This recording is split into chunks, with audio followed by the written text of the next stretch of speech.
All right. I hope we were live. I hope we were live. I hope so. Um, let's see. I made some adjustments on my sensitivity on a controller. It's something that I recommend you guys do. When it comes to your controller, go to the options. Sensitivity is the key. If you're going to use the Xbox controller or a Series S or X controller, make sure that you see, I already have mine. I already custom adjusted mine called Mr. 4K Smooth Ride. So make sure that your sensitivity it's properly adjusted. Sensitivity is going to be the key on having that smooth, movement of the plane. Think of your thumbstick as a yoke. Now, when it comes to the yokes and controllers, that's a different story. For that, you need to adjust that through your, software that came in with. But I think you can do it with Logitech yoke. They have the same abilities. So this is the most important thing. You got to calibrate your controller. That's the key thing here, as I did. And I already got mine called the Mr. 4K Smooth Ride. As far as the graphics, well, it's output to 4K because I'm using a 4K monitor, but you guys are seeing 1080p. However, the rendering, it's 2300 by 1200. I have also left it at 60 FPS, so that way I can get to 60 FPS frame rate. I also toned down my terrain level of detail. You have to move your terrain level of detail down to 80%. Vector data, you can keep it on high depending on your, on your internet. I wouldn't put it on ultra. I would avoid putting this on ultra. I would just keep it on high. We could try medium and see how it looks on medium. This could save your data on your internet. Volumetric Clouds, I kept it at ultra. Object level of detail, I left it at 120 because I already reduced some other things, so it shouldn't be a problem. But if you want, you can move it down 100, but we'll see how the performance is.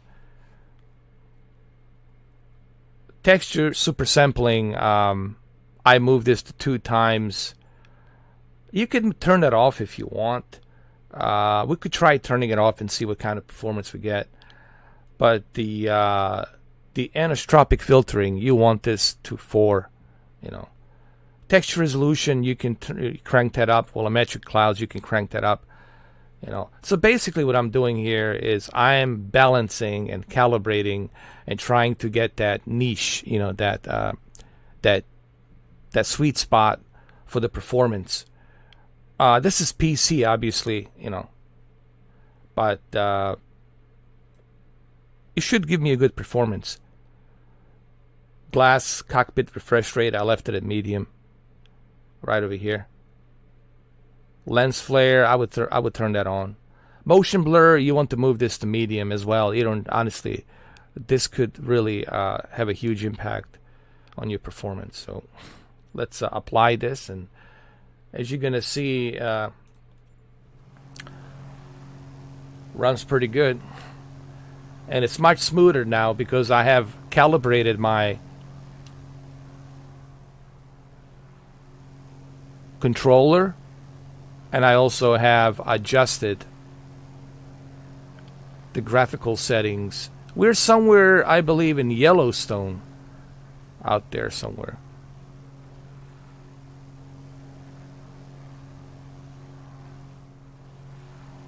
So here's the 60 FPS. Is it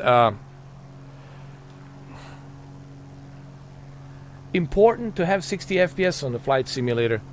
Well, look, It's not necessary to have 60 FPS on Flight Simulator, but if you can,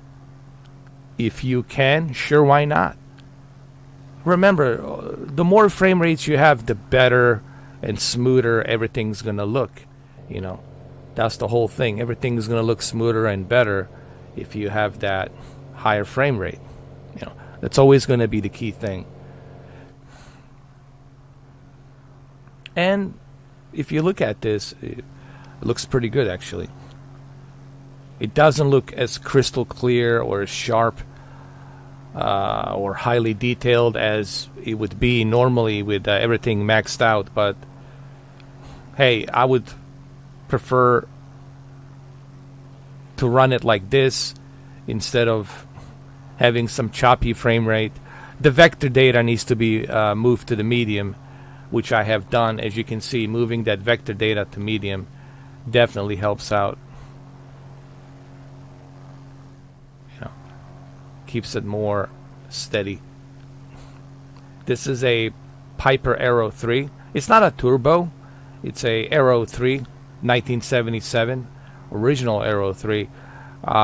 Turbo, it's a 1979, and it has a 6-cylinder. It's a turbo, and it's just an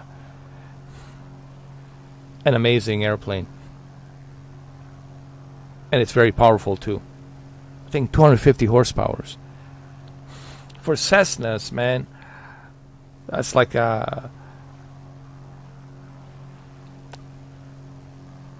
one of those super street cars, you know, fast cars. Think of it like Cessna on steroids.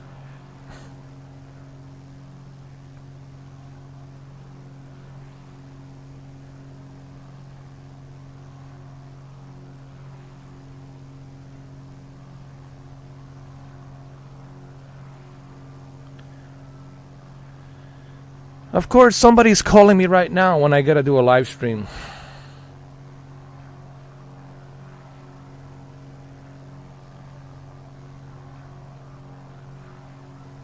Sorry, whoever it is, I cannot answer that phone. I'm live streaming right now. It's gonna have to wait.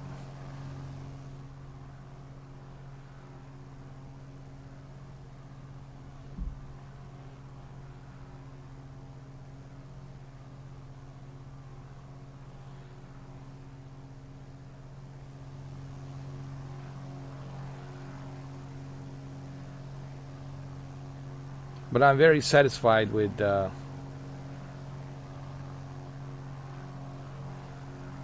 this performance here at steady 60 FPS.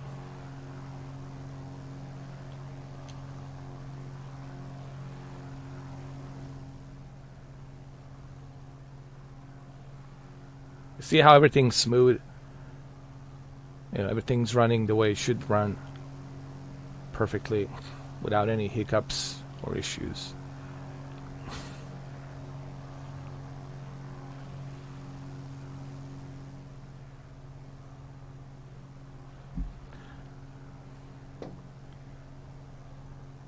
Alright guys, I'll be right back. Let me just check that phone call really quick. I don't know, it could be emergency or something. You never know. But I'll be right back.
Anyway, I had to make a phone call really quick, so I'm back.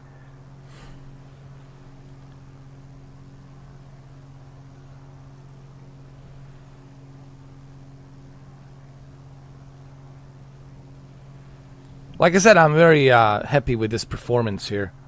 This is exactly what I wanted, you know, that smooth 60 FPS and calibrated controls. See how smooth now the airplane runs and navigates when you got smooth controls. Everything's running smoothly and the way it should be.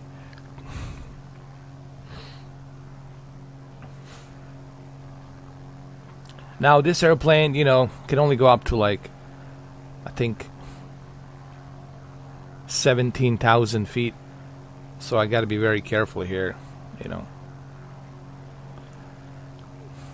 as to how am I flying.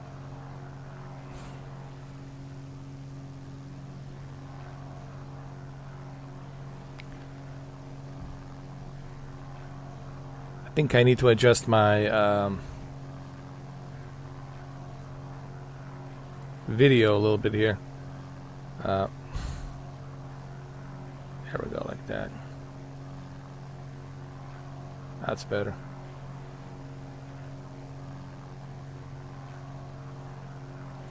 Fly. There we go.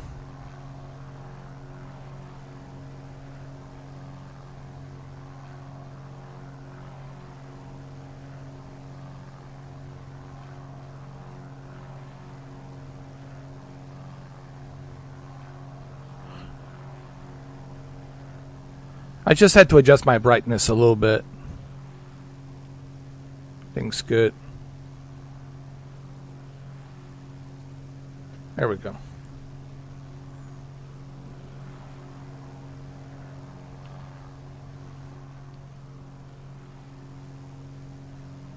This is just perfect, man. This is what I was looking for. This is the kind of performance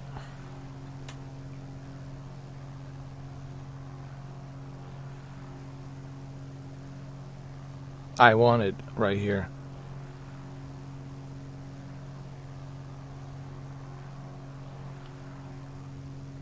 But I gotta tell you, I mean, 60 FPS definitely feels more lighter. 30 FPS feels more heavier, especially on your controller when you're moving around and checking out the plane or scenery. So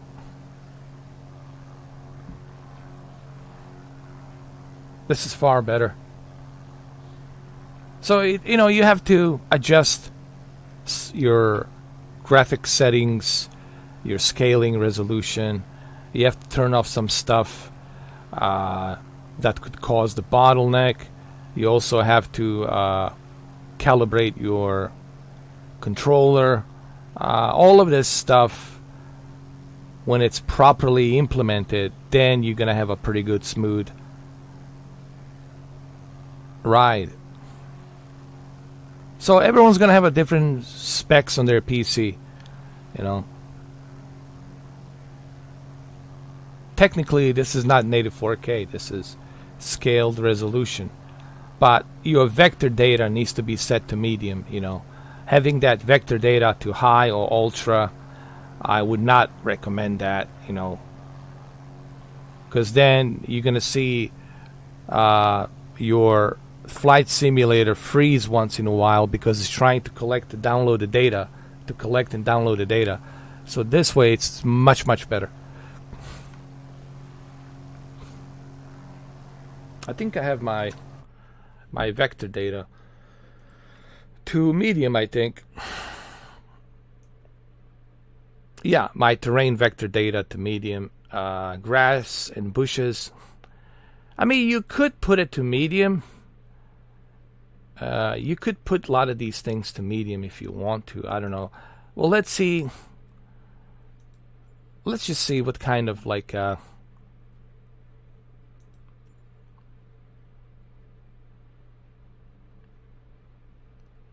of performance are we gonna be getting now. See, it's still good even at medium. It's still smooth. But remember, you know, you're getting that performance that 60 FPS performance. It is just so much better, man. It looks better, feels more natural, feels more realistic, is what I'm trying to say.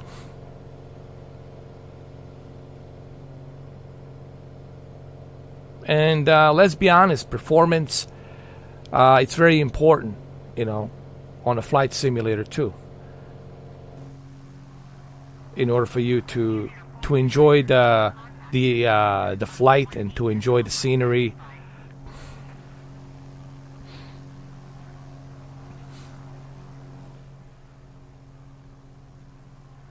I like it.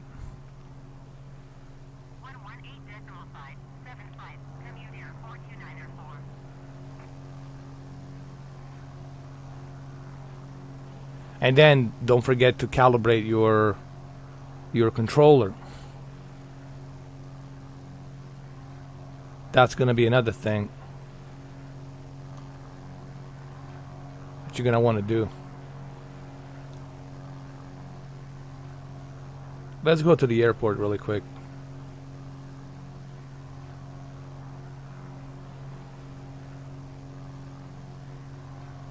And I'm going to switch to another plane. Maybe something faster.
Ah, well. Ah, well. Damn it.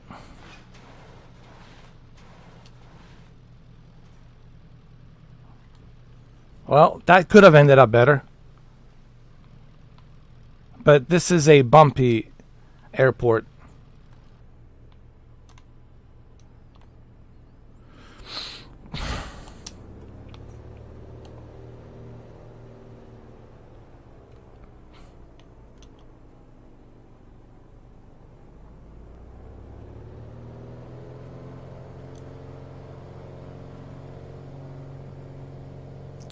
Let me go check out this guy. He's got a Spitfire. Hold on.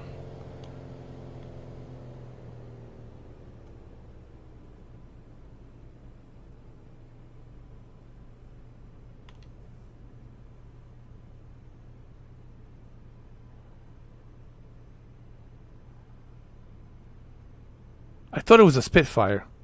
Let me see.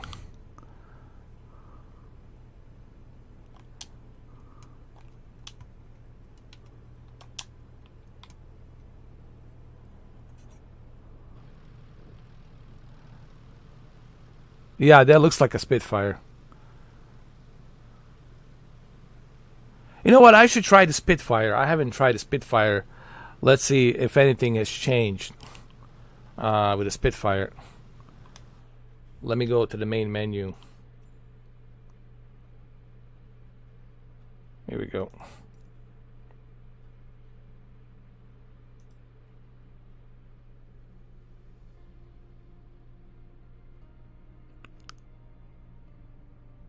Do I recommend HGIG or DTM? Well, they're pretty much the same thing. The only difference is if developers support that HGIG on a certain games, and developers are utilizing that high dynamic range gaming interest group on a dynamic tone mapping, if they're utilizing it for that specific game and it looks good, then I would recommend it. But HGIG, it's really a hit or miss, honestly. I don't know what's the big deal with the HGIG. I don't see a big deal. Most of the time, it's a hit or miss. You constantly have to adjust it, and sometimes it doesn't look that good, depending on the developers that support it, that don't support it. Right now, the support for HGIG is not that big.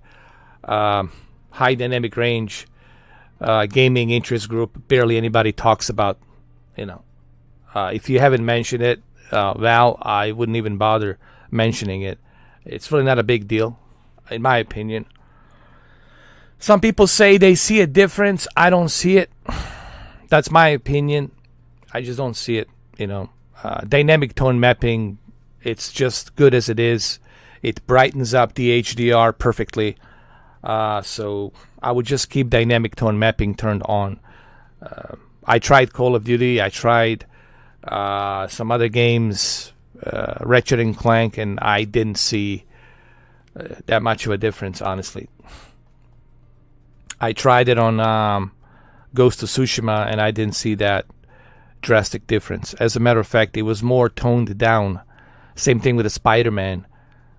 It was more toned down than me turning the DTM on, So just leave your dynamic tone mapping, because that's what your HDR needs. It needs to be brighter, especially on the OLED. That's the whole point of OLED, is to have the brighter image on that HDR. So dynamic tone mapping does a much better job, in my opinion. HGIG, I'm really not that crazy about HGIG. When I heard about it first time, I thought maybe okay, high dynamic range gaming interest group. Maybe they're gonna do something here with the dynamic tone mapping, but same thing with the Filmmaker Mode. It's just a gimmick. Honestly, those are just gimmicks. There's just filters. They're not really doing anything, in my opinion. I tried using Filmmaker Mode. I didn't like it. I felt it was too dark. It was too dimmed. Unless I'm gonna be watching a movie in a super dark room, But even then, I don't want my movie to be so damn dimmed, Even on my projector, I don't like my movies to be too dimmed. I want them to be brighter. So, just my opinion, Val. If you like it, that's good. Me personally, I don't. I really don't recommend it because it's really not a big deal, It's out for the debate, but me personally, I don't see a big deal. I don't see it, man. I don't see the difference. I just don't. If there was, I would definitely tell you, but I don't see it. So that's why I never use it. I never bother using it. I always keep it on dynamic tone mapping turned on.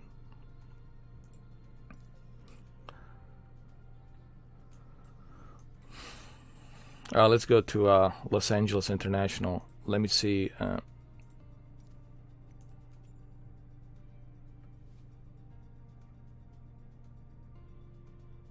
If my Spitfire is going to work this time. See, the maximum altitude is 44,000 feet.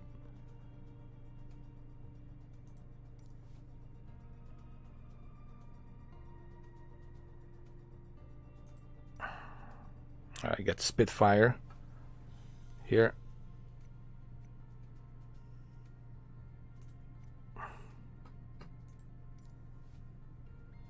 I'm just curious to see if they have fixed it.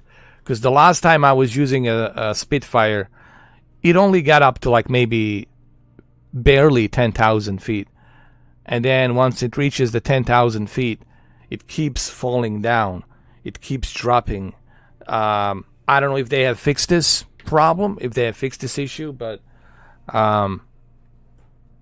The last time I tried it, it was doing exactly that. It was having all kinds of issues. So we'll see what happens now.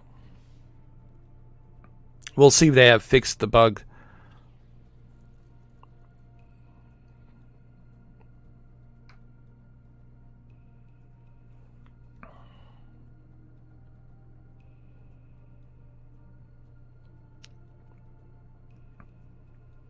Well, I'm glad you see the same thing, DTM. I mean, Val. Look, man, if it's a personal preference. Some people like stuff to be less brighter. You know, some people like that definition better. But for me, HDR, when it comes to HDR, the peak brightness is always going to be the key factor. I mean, I don't care who you are. I don't care if you're certified this or certified that. That's like common sense. The peak brightness, it's always going to be the key factor. And the brighter the image is, the better high dynamic range is going to look. I just don't see, with HGIG, I don't see what others are seeing. I just don't see that.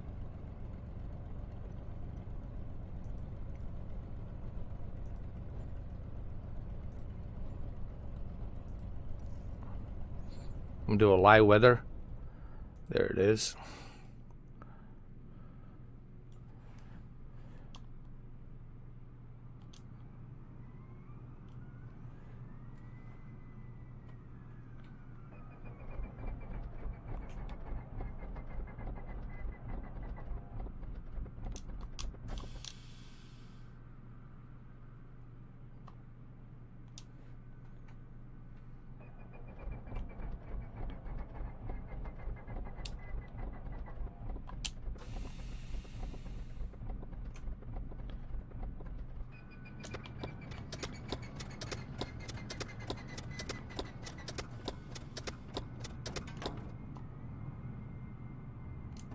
I guess they haven't fixed it yet.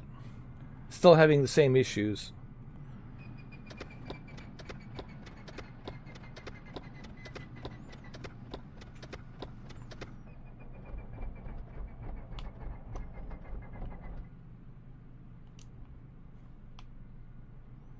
I mean, the parking brake, it's off.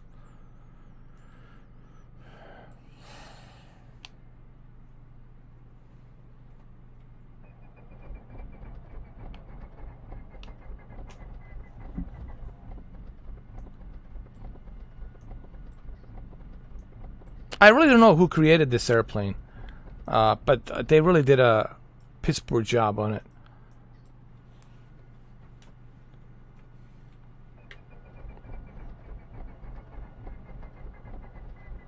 Now, this airplane has a bug, has issues. Jonathan, is more than just not starting properly.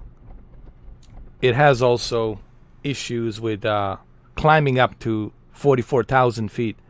They never fixed it. They never fixed the issue on this airplane. It's still... Let's try and...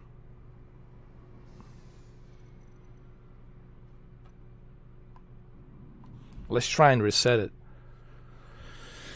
I didn't see any updates for this airplane. Ever since I got it, man, this airplane's been having all sorts of issues, all sorts of problems. It goes roughly maybe 10,000 feet, and then it shuts down automatically, and then it starts falling. And I haven't seen one bit of update for this airplane. Zero updates since it was released. It's almost like they don't even care about this airplane at this point.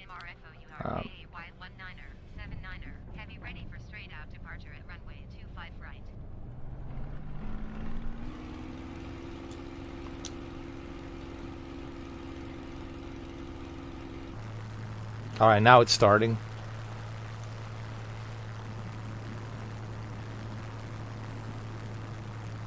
Let's see if they fixed it.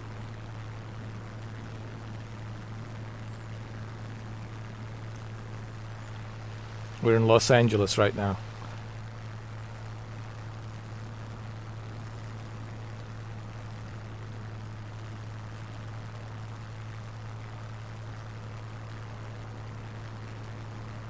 But I want to fly up to 40,000 feet.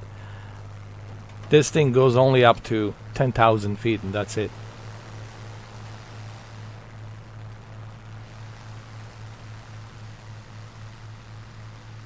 It's just a strange airplane. Whoever created it, like, it has too many bugs, in my opinion. It's not that good.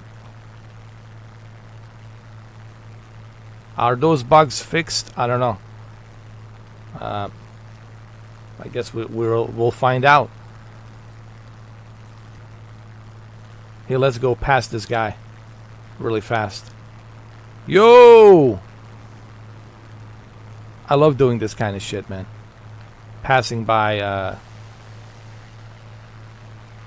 others. Like doing a flyover.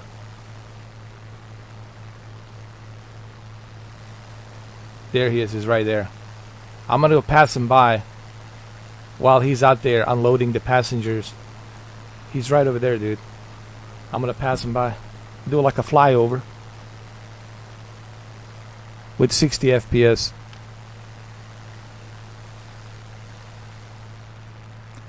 But at the low altitude, here's the thing, Jonathan. At the low altitude, this airplane, it's fine. Like while I'm at the low altitude, like this, flying low, everything's hunky-dory. But once I go up to 10,000 feet or above, then the issue becomes. I'm going to demonstrate that later.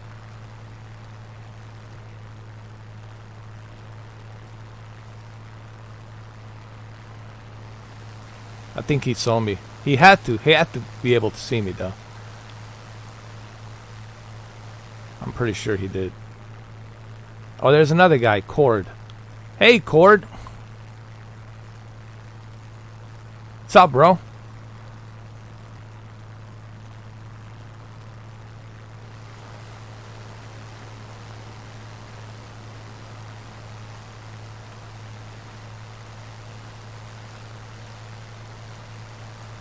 I can imagine how many people are going to be on the LAX once it comes out on July 27th.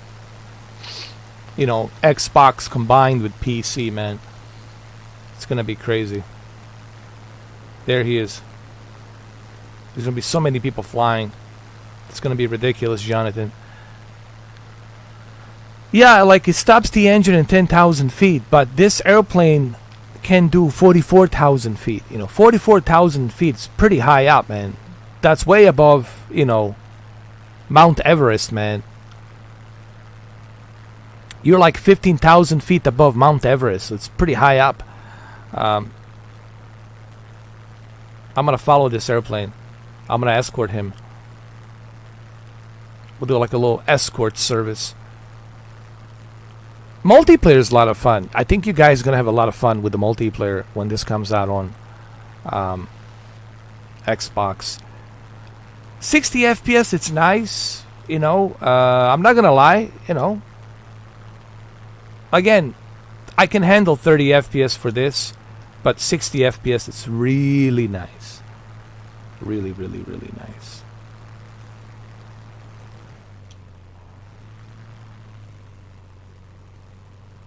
I want to stay information. Can I do this? Yo. Bro. I'm giving you the escort. You should appreciate that the Spitfire's here for your escort. A little escort service. By the way, that airplane yesterday crashed. I don't think they rendered properly South Pole and North Pole. I don't think the Azure is rendering it properly. Hopefully they'll do that in the future. But when you get to the center of the North Pole, when I came home yesterday, when I checked it out at 6 a.m., the plane has crashed. So don't bother going to the North Pole. Don't bother going to the South Pole. Oh, I'm crashing too. You see, it's losing control. Look at this airplane. Look at it. God damn it. Spitfire.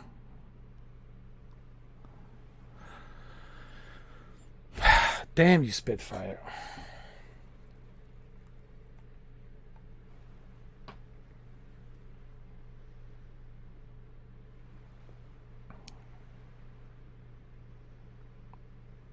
I think Just Flight or PMDG, they need to do a proper Spitfire, man. This is just a damn shame. It's just a damn shame. Let's go with another airplane. Let's pick something else. Let's go to main menu.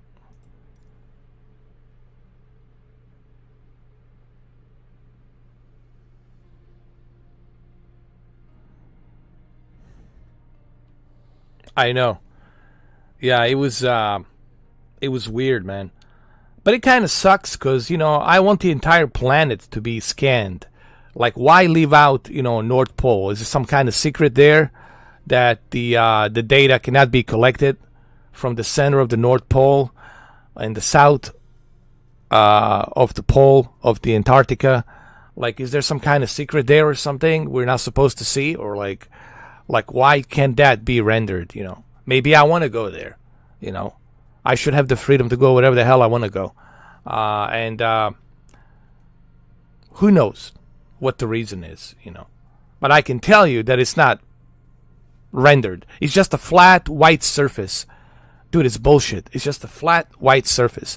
So I think the Azure, and I think they're, I don't know for what reason, but somebody from the government, it's not allowing, I assume, it's not allowing the Microsoft to scan the center of the North Pole and the center of the Antarctica. For some reason, they don't want that to be rendered realistically because for whatever fucking reason, I don't know. That's what I assume. Must be something going on there that we don't know about. They got a lot of research bases there. Air Force is there. A lot of Air Force, so who the fuck knows?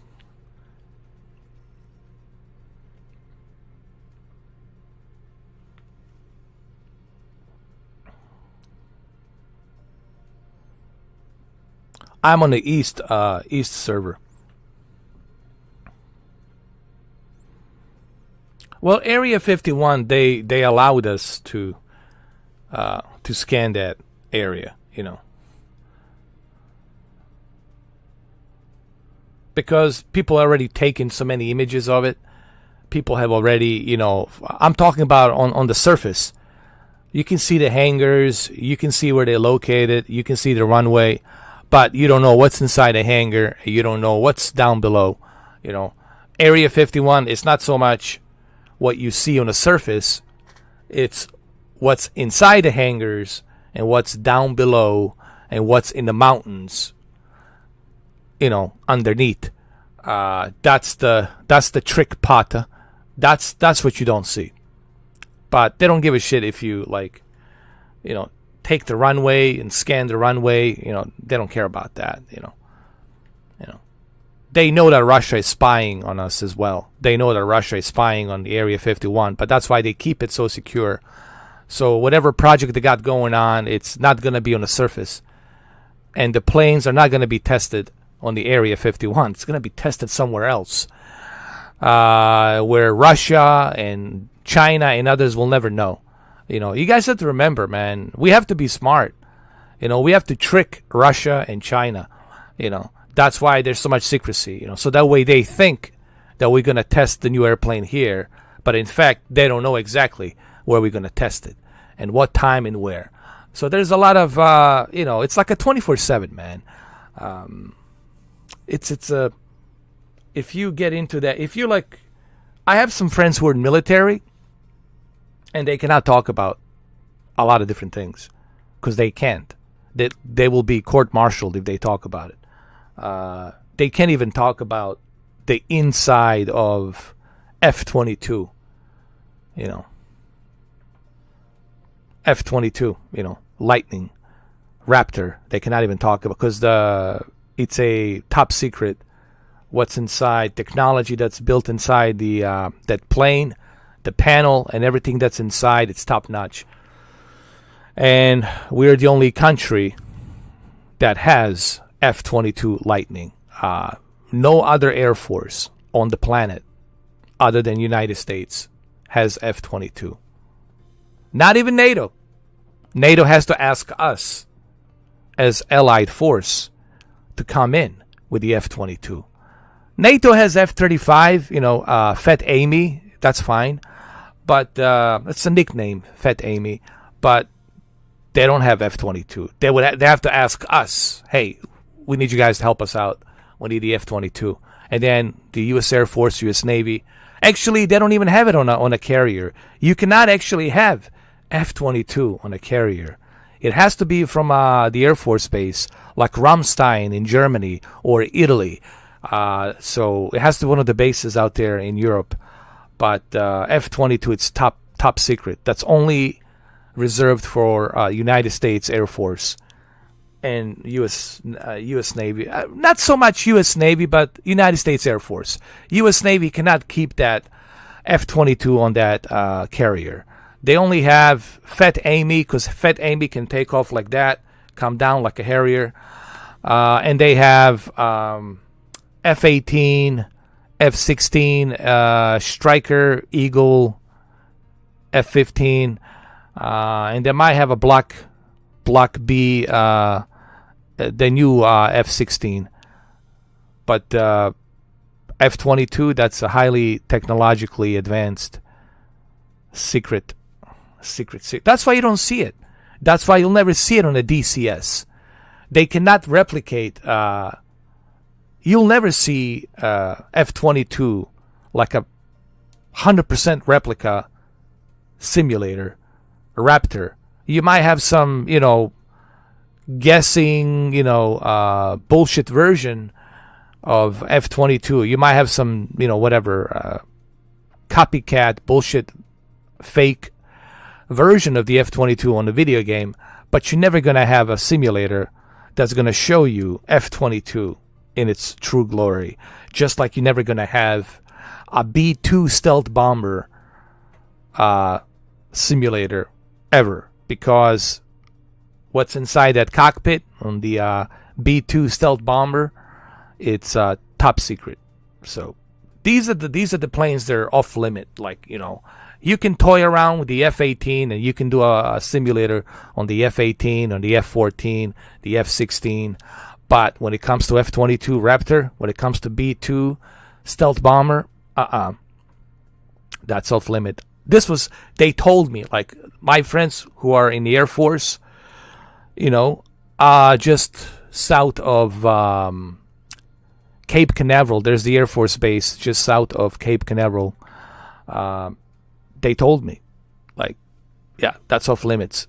Like, can't talk about that.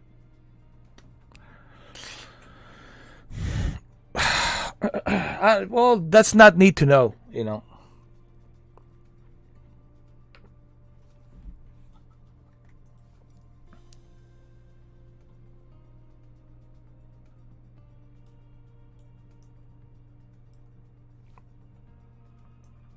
And that's why there's so much secrecy, guys. I don't think they have aliens down there. I don't think they have any live alien bodies and all that crap. It's just technological secrecy. They don't want Russia, China. Right now, the biggest adversary we have is China and Russia. And of course, Middle East, Iran. Those places down there. They're definitely would love nothing more than to steal our secrets and to figure out what we have and what kind of technology we're working on. That's why these secrets are so highly kept and like super secret. So secret that You'll never know. Not in a million years. Okay, let me change an airplane. Let me try something else. Let's see what else we got. Something that I haven't flown before.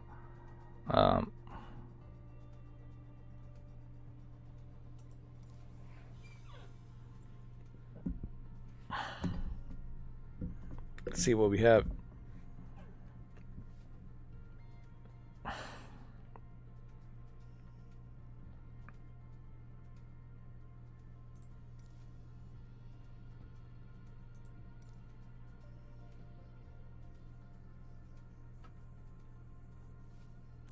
I guess we can do Air Force One over the Area 51. Now there's a new nickname for the Area 51. Okay, and I'm gonna tell you what's called.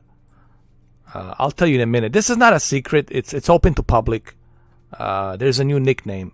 This is for the pilots, and I'll tell you about this because it's not a secret anymore. Just give me a second. I need to get the Air Force One. Let me see.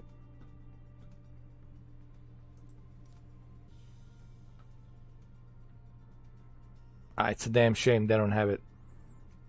Hold on. I'm gonna have to go with a 737.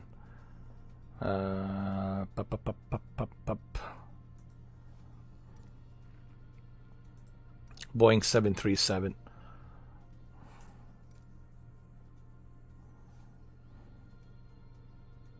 There it is.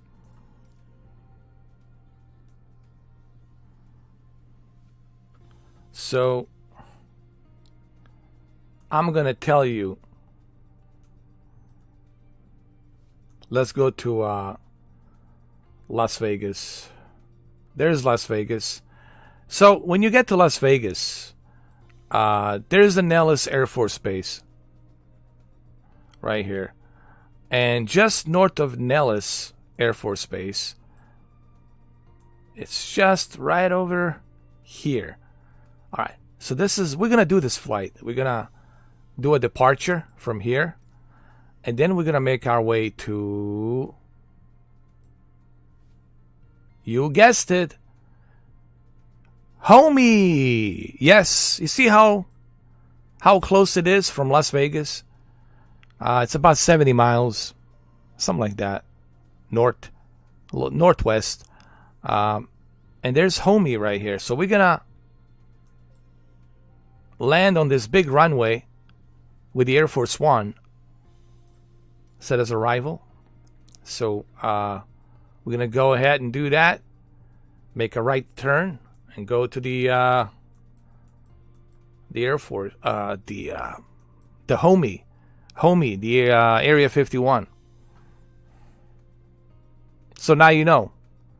When you see a Homey, KXTA, that means it's an Area 51 off limits. This is actually no-fly zone here.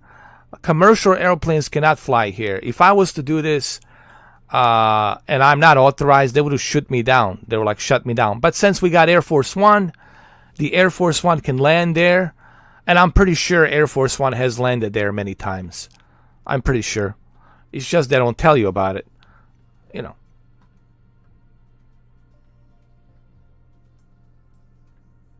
I'm just kidding. The president will never use the Air Force One to land on the... it's too much attention. Usually he's going to go with a different type of an airplane. It's going to be a military airplane. Like one of those big Galaxy military airplanes. Something like that. He's not going to fly with the Air Force One. Because they don't want too much attention, you know. But for the sake of the argument, we're going to use the Air Force One from the Nellis Air Force Base. And Nellis Air Force Base is, you know, it's just right there. This is where Top Gun, you know, the training of the Top Gun, in the beginning of the Top Gun, all the trainings in the desert, all the trainings, that low-flying training, it's done here from the Nellis Air Force Base all the way up here in this area, you know. And then on this side over here, this is where they tested the atomic bombs right here. And right here, this area still has radiation. So you don't want to go wander around this area, man. You pick up that stone or whatever, it's still going to have a little bit of that radiation left in there. You don't want to get some cancer or some shit like that. So this is why they don't want people wandering around here. That's why they don't want people going in there.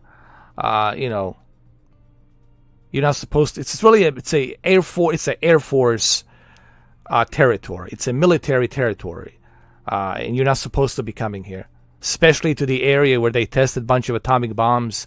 Yes, they tested in New Mexico as well, in other places, but still, there's a bit of radiation here.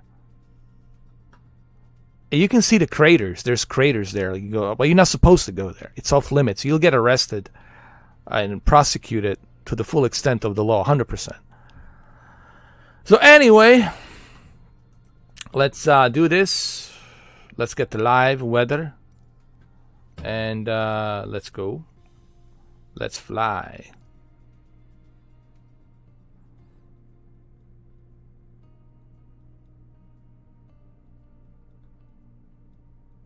People ask me, how do you know all of this?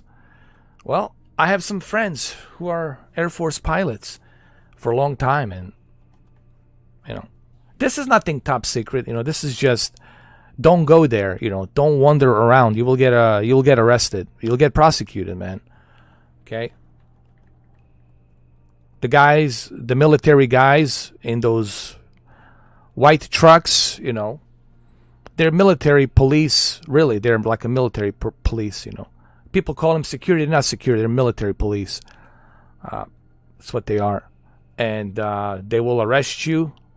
And they're gonna wait for the sheriff to arrive, and the sheriff will, you know. Well, that's basically how it works. They detain you. Basically, how it works is they detain you. They detain you. You're being detained, and then they wait for the sheriff to arrive. They get the clearance. Sheriff comes in, and then the sheriff picks you up and they arrest you.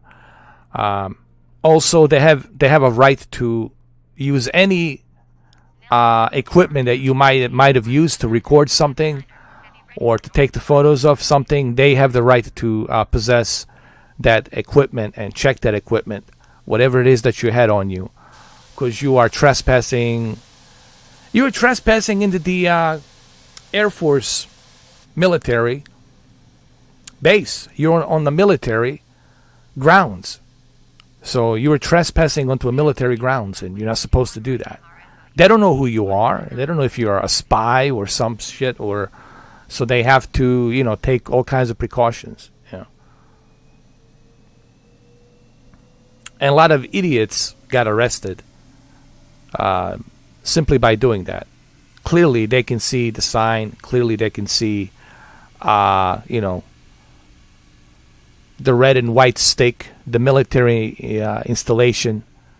For about 200 miles, 200 something miles is a military installation, but people still, they want to go in there, and they get arrested, and they get prosecuted. Just don't do it, man. Unless you want to get arrested, unless you want to go to jail, you know, and lose all your equipment, everything. Okay, so let's do this. Let's go to the Air Force One, and let's fly all the way to Area 51. Homie, Area 51. I'm ready. Are you guys ready?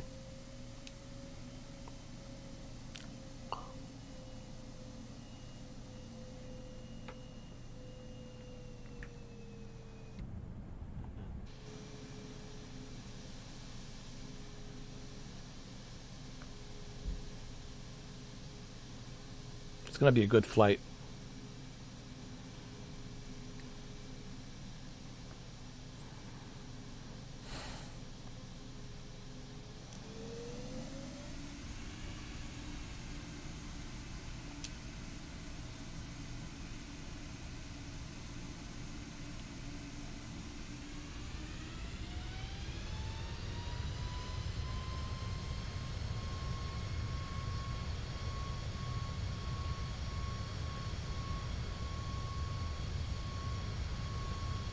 All right, my passengers. Gonna go see a little alien. You want to see an alien? Well, is your opportunity now. You cannot bring any phones. All your phones has been taken away from you. We do not allow it.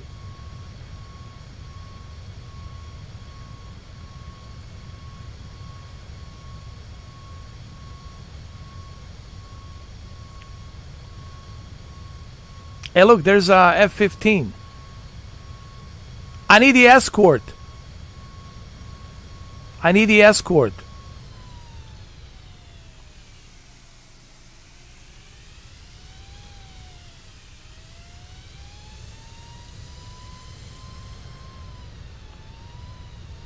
Oh, I'm having trouble, dude.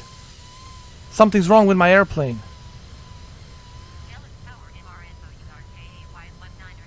Dude, something's wrong with my engine. You hear that?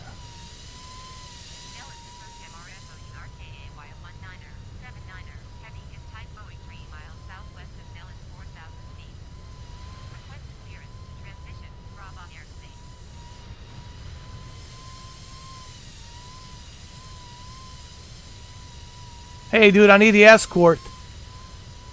Come on, guys. Thank you. The Air Force is here. We need an escort. Okay, we have the escort, so we'll be good. We go into the Area 51.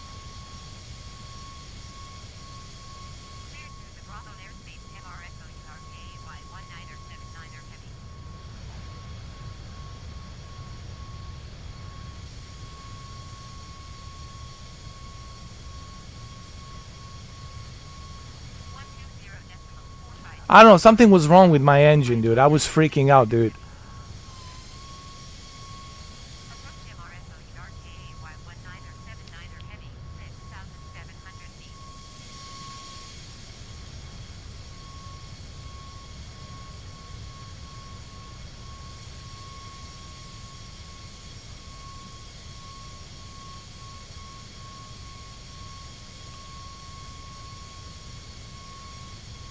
Hopefully we can make it to Area 51.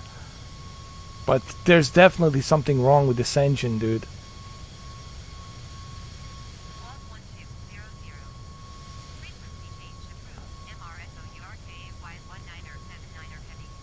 Like the left engine.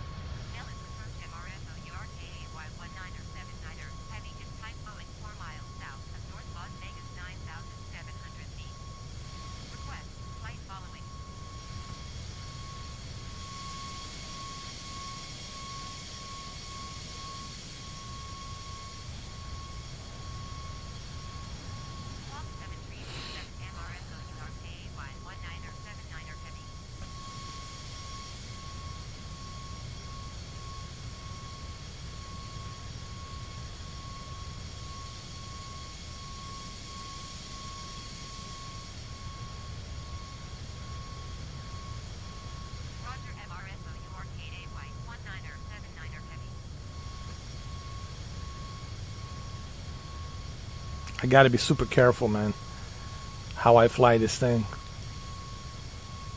This airplane is tricky. Alright, we're going to the Area 51. This is actually live weather right now. We're doing a live weather. We had a little bit of the escort. Oh, he's right there. There he is. There's my escort. He's right there. He's right there. Thank you. Pilot, thank you for the escort, but you need to go ahead and get your gear up. Your wheels are down. That's good.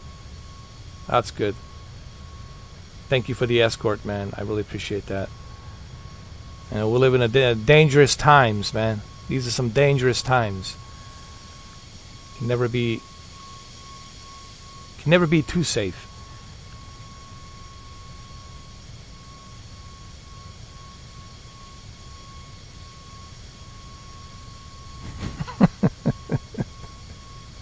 He might have to go back to the training. Go back to being a cadet. Learn how to get the gear up.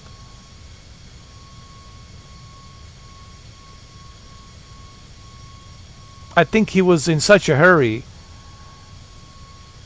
that he forgot to pull the gear up, because he was like,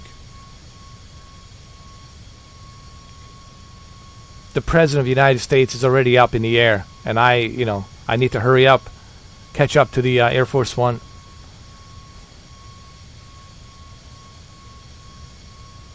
Especially when you're going to the Area 51, dude, we definitely need an escort.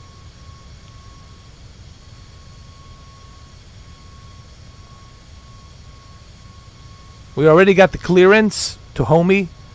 We know that they know that we're coming.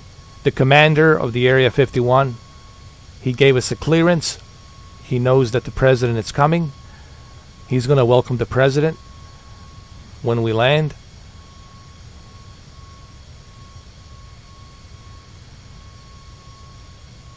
Obviously, this is not going to be broadcast, to CNN and Fox, and this is top secret. No one even know. Nobody even knows right now about this. This is top secret. It's top secret, man. Can't wait for you guys to start playing this on the Xbox. You're gonna have so much fun, man. Especially with the multiplayer, man. It's gonna be so much fun.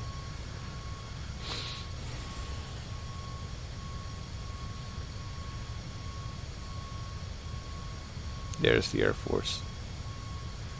Right there. Thank you, man. I really appreciate. Oh, he heard me, dude. He heard me. He finally got the gear. Maybe he's watching the live stream, dude. Thank you. Thank you, L-E-A-L. Thank you, Al. We'll just call him Al. L-E-L. C31. We'll just call him C31. Stop doing maneuvers. You're supposed to be up here, next to my wing.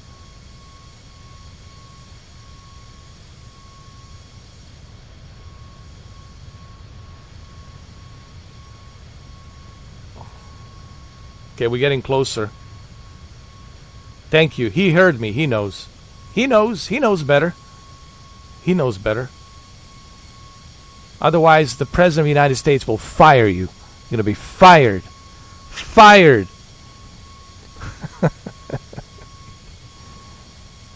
Oh, hey, that could easily happen. That's very possible.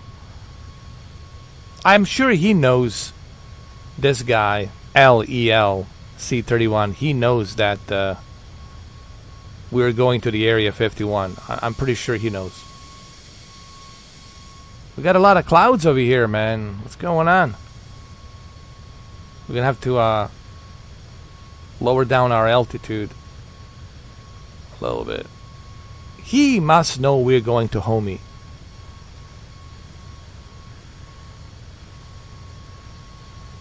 Uh-oh.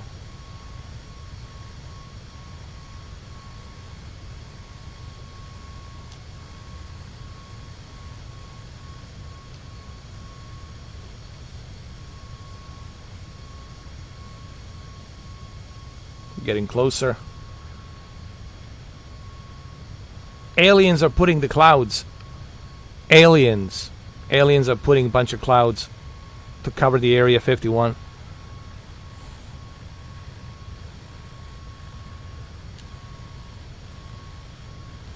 Where's my escort? Oh, there he is down there. You know we're going to the Area 51. L-E-L. You need to catch up with us, bro. Here we go. Area 51.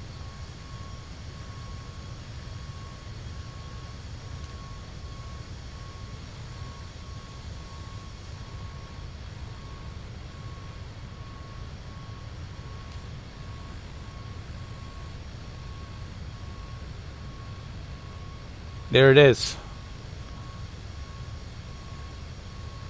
You can see the dry lake. There it is. We'll make a couple of pass overs. We'll circle around it prior to landing.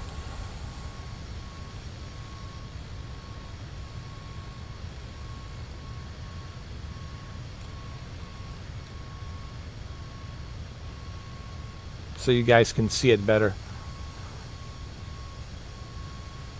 We're not gonna land right away. We're gonna kind of circle around it. Where's my escort? My goodness.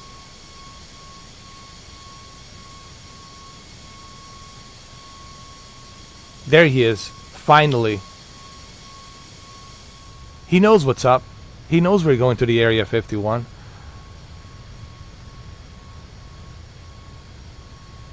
You should know better. I'm gonna give you a nice little aerial view of the Area 51 right here.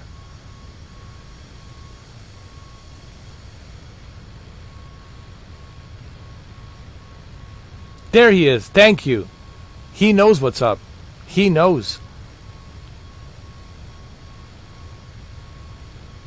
He knows we're going to the Area 51. That's right.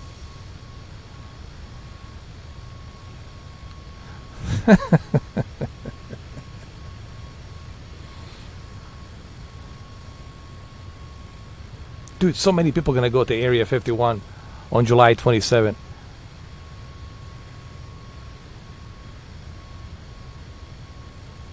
Oh yeah, yesterday, thank you, Akadash. Yesterday I was letting my drone pilot fly the airplane. It was weird, man. Like something happened when we arrived at center of the North Pole. Something happened. For some reason, we crashed. And when we crashed, there was no mountains, ice capades, none of that stuff. Normally, you see some stuff. It was just a flat surface, almost as if nothing was scanned, nothing was rendered. So I think what's going on is that it's not being properly scanned, or they didn't allow the Azure satellite to scan that center of North Pole. Same thing with the center of the South Pole for some reason. Alright, so there's the Area 51. We're gonna make an approach. We'll circle around it so you guys can see it better. There it is right there. That's the Area 51. It looks exactly the way you see it. There's the S4. The S4. It's right over,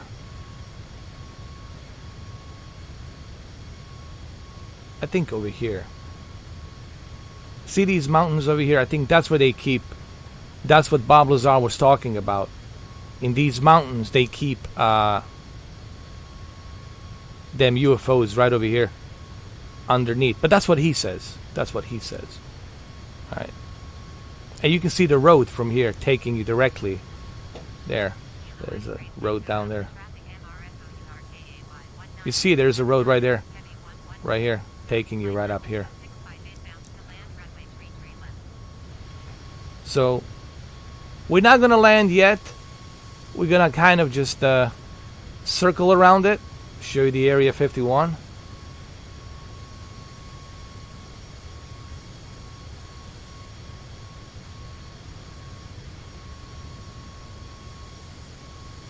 So you can see it.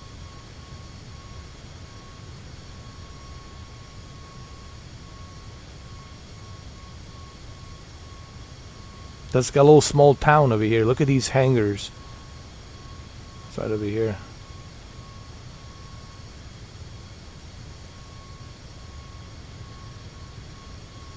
So we're gonna make another approach. Where's my escort?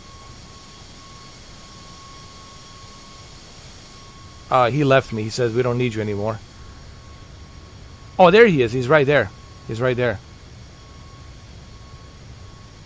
So we're gonna go ahead and make another turn, and then we're gonna land on the Area 51. But first I want you to see it.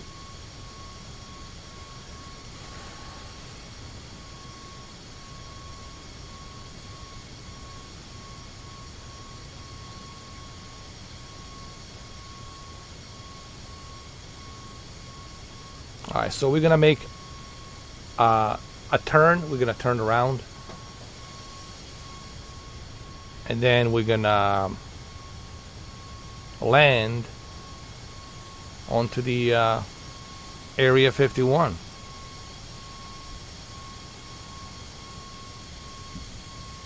We're gonna make that landing.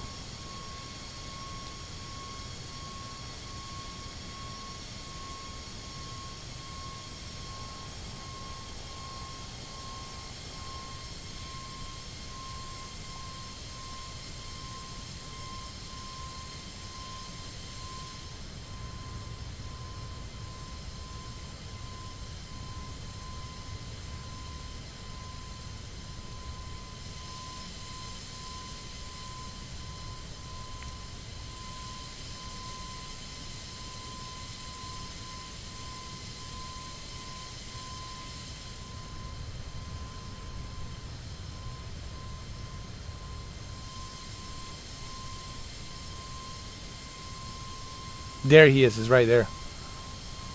My escort.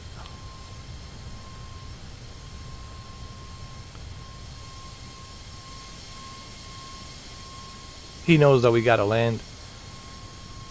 We're making a sharp turn over here.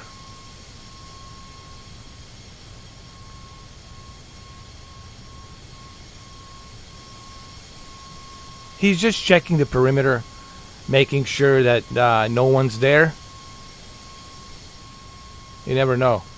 Some secret Russian stealthy drone or some shit. So he's just making sure the skies are clear.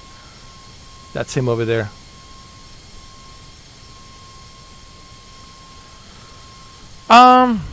Jonathan, just pick whatever you feel comfortable with, man. I would pick a plane that you feel comfortable. Like, pick a plane that you know, okay, this airplane, I'm gonna feel comfortable. That's what I would recommend. Find an airplane that you feel comfortable with. Because if you don't feel comfortable with that airplane and you're losing a control, it's not gonna be...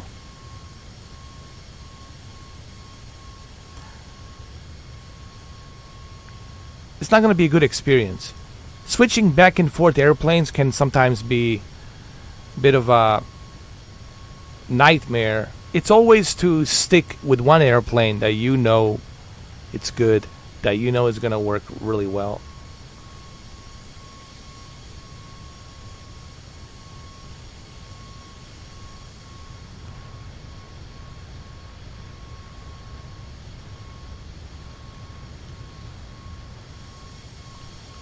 We're gonna make our landing over here pretty soon.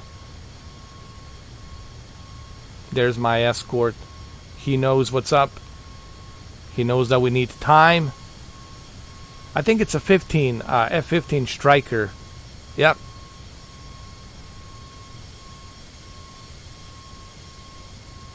F-15 Striker right there. Eagle Striker. That's still pretty good, man. The Eagle Strikers are pretty badass.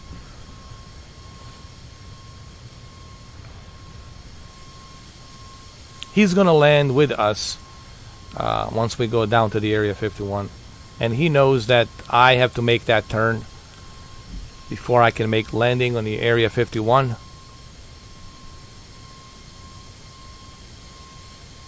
So good to know that we got the escort. It's a privilege to have that. it feels good to be a president, you know? I mean, just read a teleprompter and read some more teleprompters, and that's it. You don't have to do anything, man. Just read. Just read a teleprompter and you're good to go. I mean, I love it. Who doesn't want to be a president of the United States? I would love to be a president of the United States, dude. I got everything I need. Pretty much anything I need. It's like feel like you're like God almost. You feel like God, and you know, read a teleprompter. Just be a good speaker.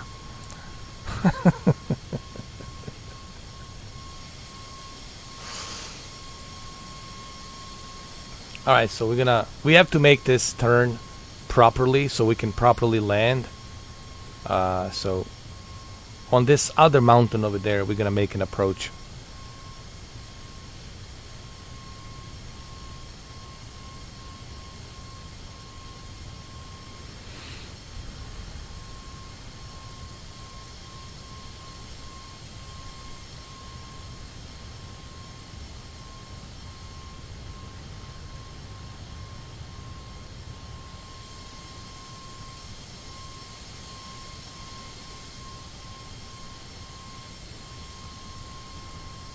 And we have to do this right.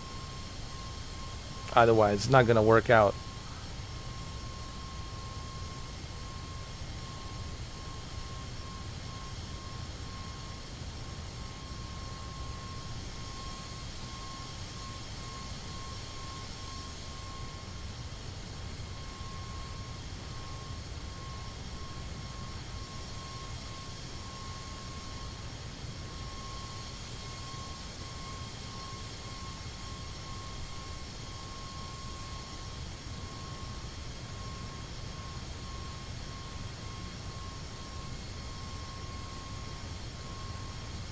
Thank you.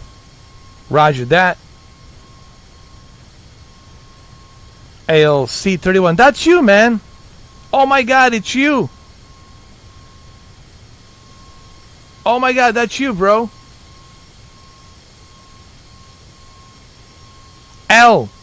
LC31, bro, that's you, man. Holy shit. Thank you. Thank you for that. We really appreciate it. We are ready to land. Thank you. Thank you for that escort, man. We really needed it.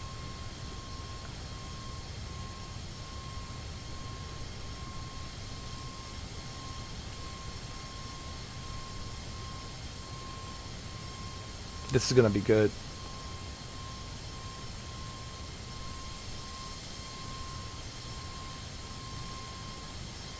That was you the whole time, man. That was so cool.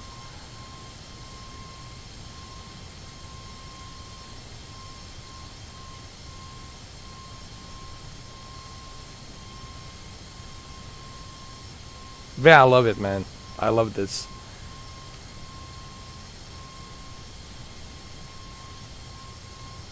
I was telling you guys yesterday, I want to like create our own club, like a formation airplane club, where we all like stick to formation and we fly around like a pack of eagles, you know, or something.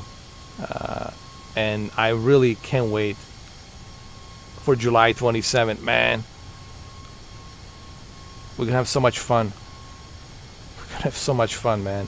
And I like to communicate. I like to use a headset. You know, I like to communicate with everybody, like a party chat. It's gonna be so much fun. It's gonna be so much fun. So much.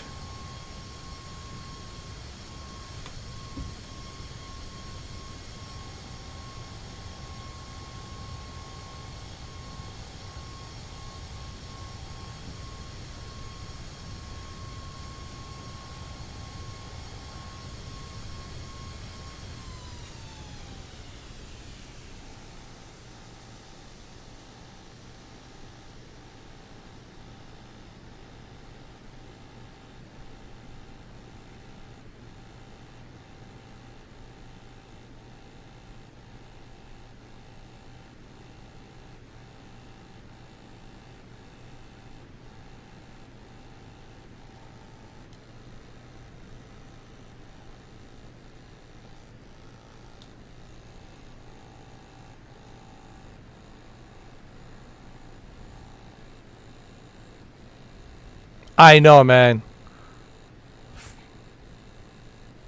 I can't wait either, bro, for you guys to join me.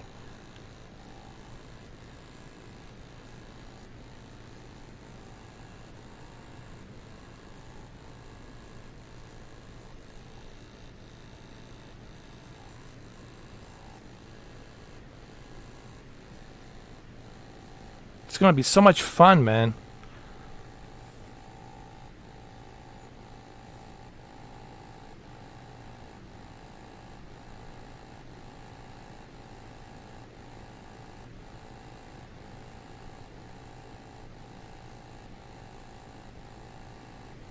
If you hear that noise, that's just my controller.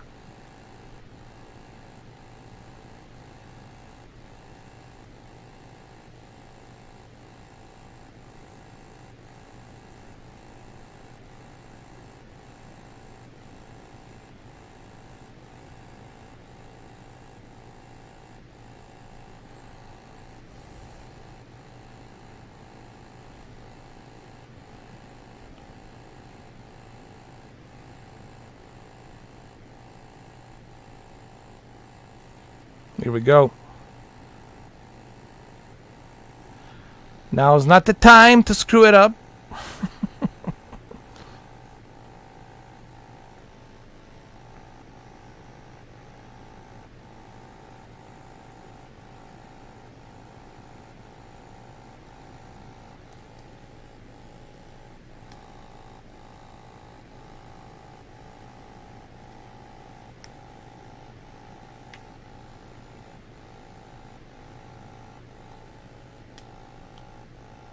Oh my god, we're having problems with this airplane. Come on.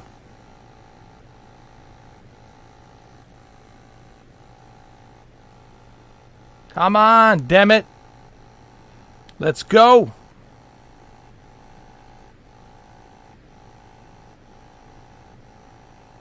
I don't think we can make it. Come on. Damn it. Do it. I don't want to hear it. There's a big dry lake over there. Ah, shit.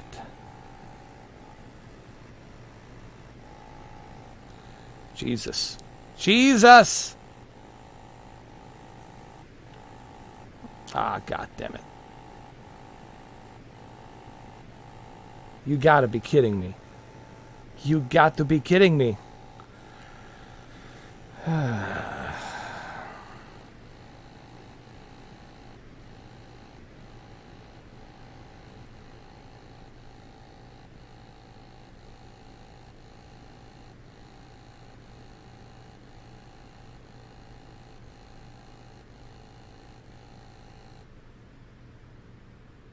I don't believe this.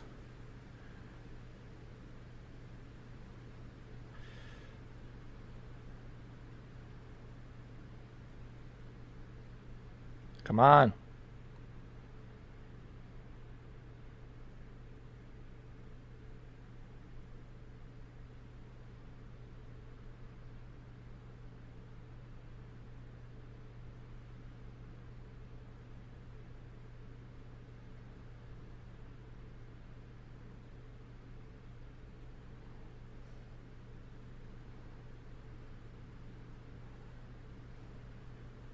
This will be the most dangerous landing ever.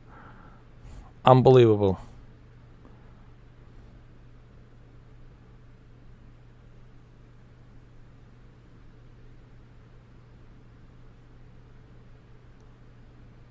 Oh, definitely, man. Either X or S, man. You'll be fine. Come on, dude. Come on.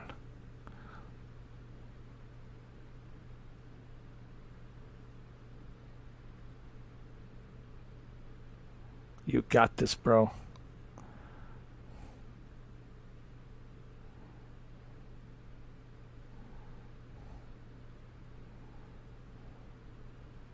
I know you got it.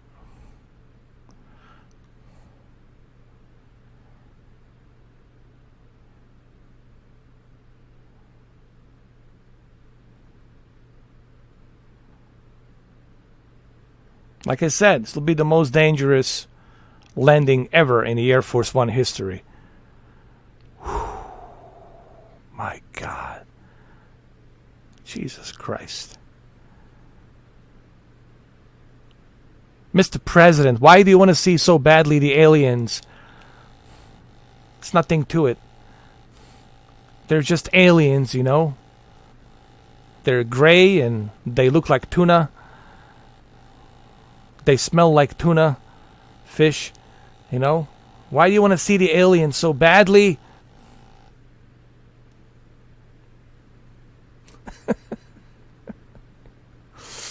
Oh, dude, we're fucked. Oh my God. Jesus. Good Lord. Good Lord in heavens.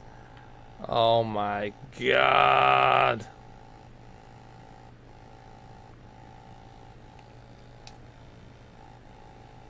I don't believe this shit, man. This is just the worst fucking nightmare. This is the worst nightmare of my career. Jesus. Jesus. Oh my God. Why can't we land? What the fuck is going on? Okay, we're gonna make an emergency landing over here. Fuck it. Mr. President, strap in. We're making an emergency landing right over here, sir. On the dry bed lake. I know it is what it is, sir, but I'm having difficulty with this airplane.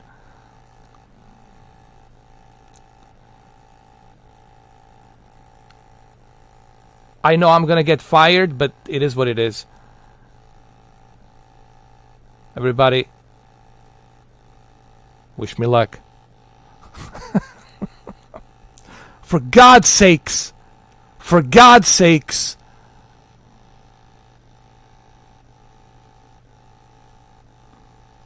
For alien sakes. Oh, Jesus. This is like, I'm sweating my fucking buttocks. Unfucking believable. Alright, Mr. President. Hang in there. Hang in there. Hang in there. Just fucking hang in there. Sorry for the language, Mr. President. It's just, as you can imagine, we're all very,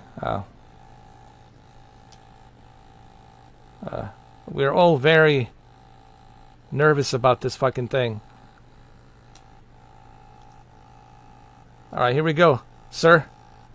Hang in there. Hang in there, sir. Sir.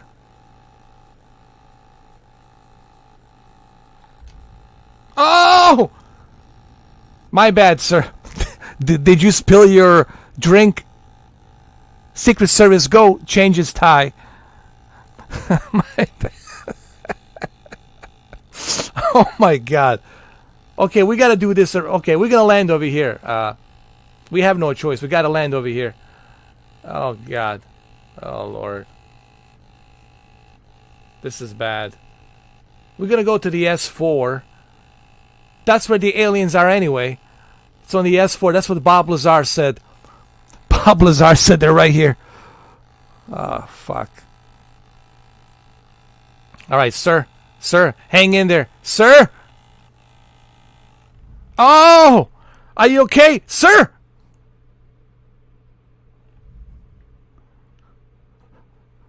Oh my God!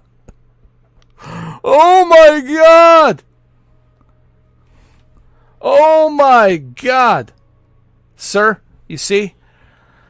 Now we can taxi out.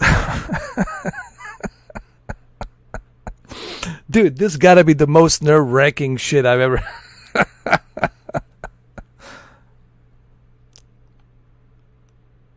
Was that? Yes, sir. Yes, sir. You giving me a second chance? Yes, I'm gonna go back to the Air Force. I'm gonna meet up with Tom Cruise, with the Maverick, and we're gonna do some more flying and studying. I'm going to go to the Boeing. I'm going to learn more from the blueprint of the Boeing 737. And thank you, sir. Whew. All right, let's taxi out. Thank you, sir.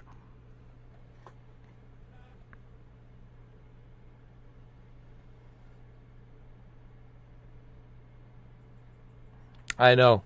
But he wasn't. He was upset that. He was upset. There's ALEL. He was upset that he spilled his Johnny Walker. He was drinking, and he says, "Come on, man!" And I said, "Sir, you know, I apologize." He felt better when they gave him a new bottle of Johnny Walker. So it's all good. I'm gonna taxi out slowly.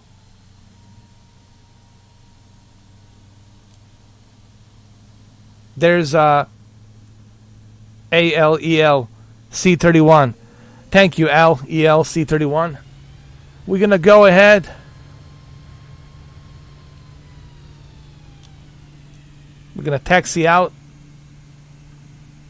Thank you for the assistance. We need to inspect this engine. This engine hasn't been working properly.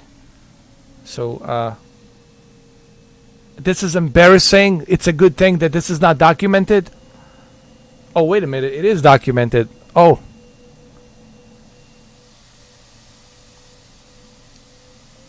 Oh, God. It is documented.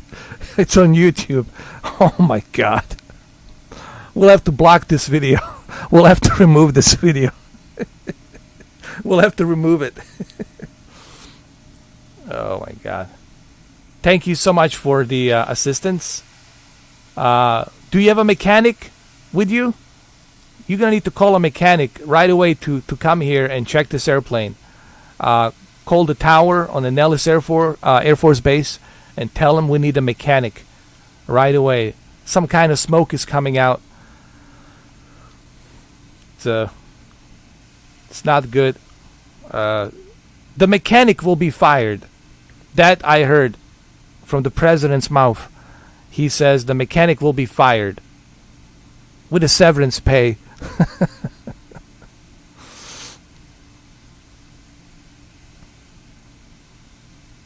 We're gonna make our way slowly to the Air Force One, the Area 51. All right.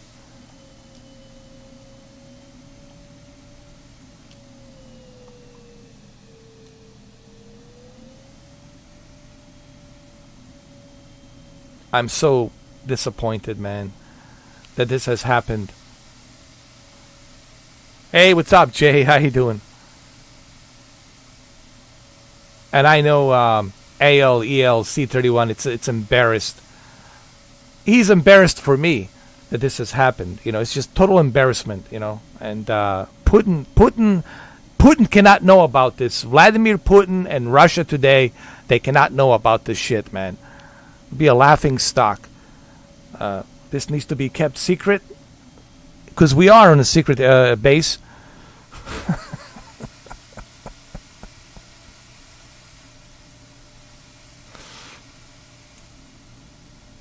All right, we're slowly making it to the slowly making it to the Area 51.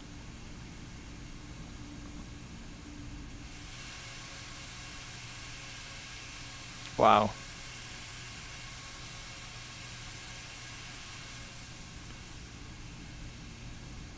This has never happened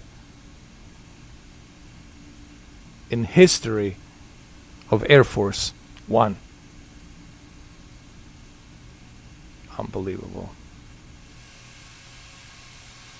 ALEL is here. He's giving us the taxi out support.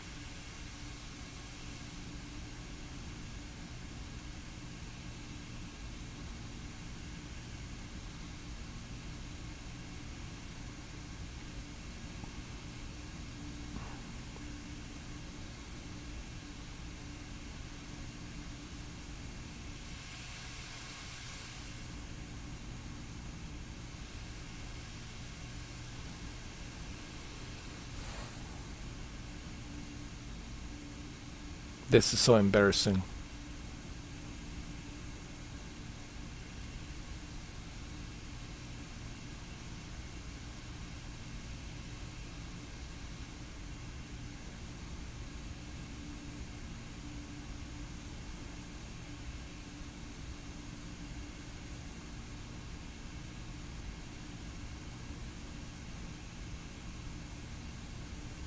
There we go.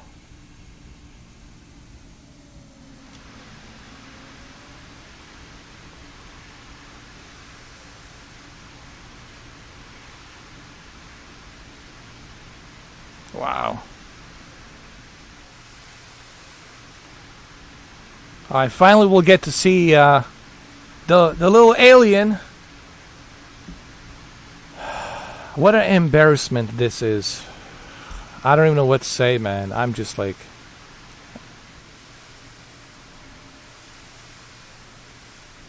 I'm trying to forget this ever happened. And I know C31, it's also trying to erase this from his memory, that this shit has actually happened. Oh, Lee Byrne, oh my god, you missed a hell of a lot, man. Oh, it's a good thing you missed it, Lee Byrne. I'm so glad that you missed this. This was embarrassing.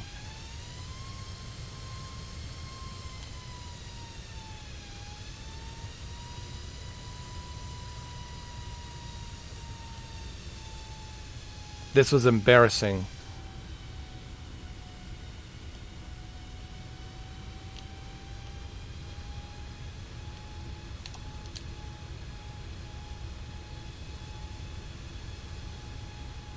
We're taking a shortcut. We're going to the hangar. One of the hangars here in Area 51. Because our wings are not working properly. We need a mechanic.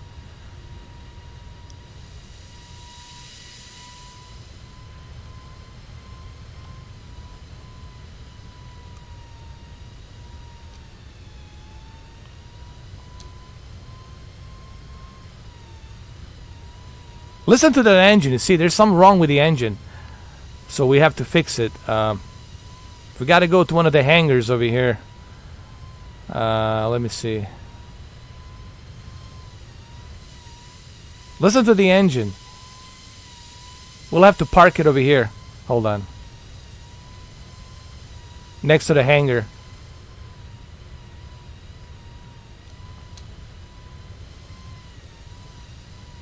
It's going to be right over here. Next to the hangar. The big one. If we can make it.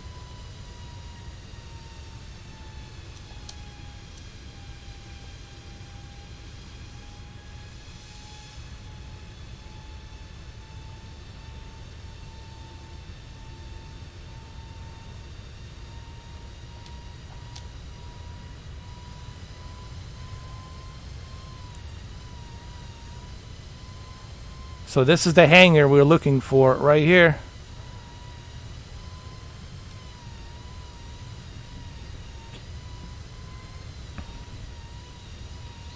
I'm using a controller. I don't have a yoke. That's the thing, man. I tried to get a Logitech, but it was all sold out. I'm using this, man. This is what I'm using. An Xbox controller.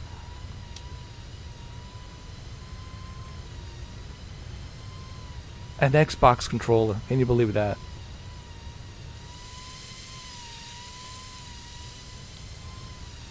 We're not done yet. Hold on. We gotta make a sharp turn over here. Right over here. Right next to the hangar. And then we're gonna go ahead and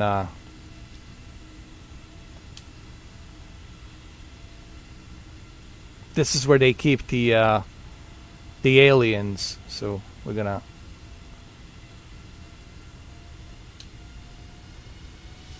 park it right here.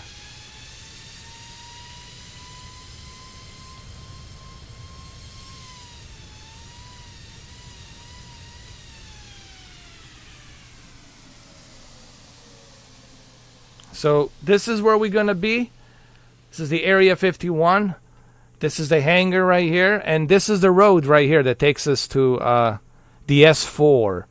This is where they keep all them, you know, UFOs inside the mountain.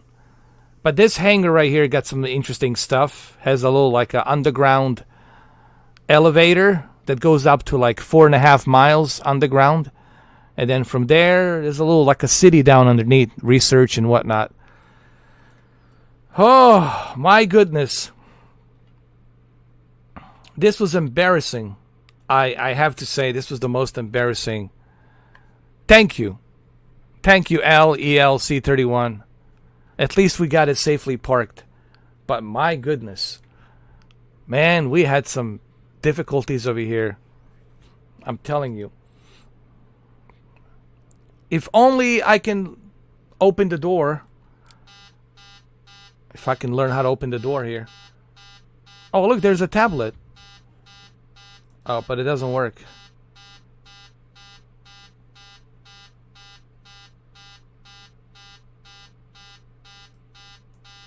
Oh, we got to turn off the battery. Hold on.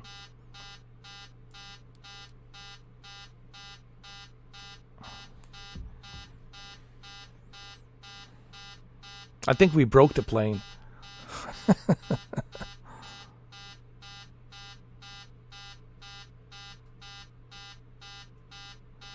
The battery switch.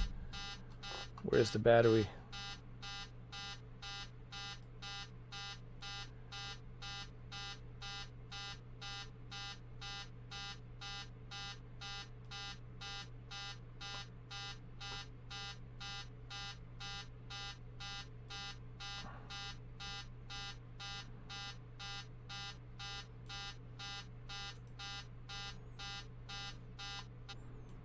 Can't even find the battery switch.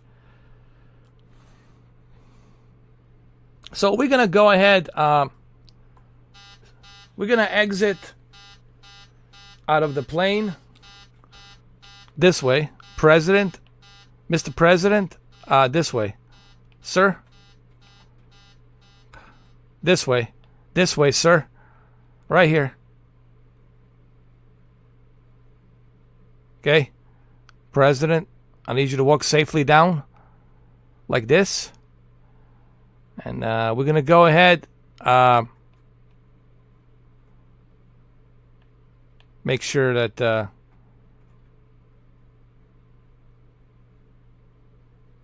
everything's good here.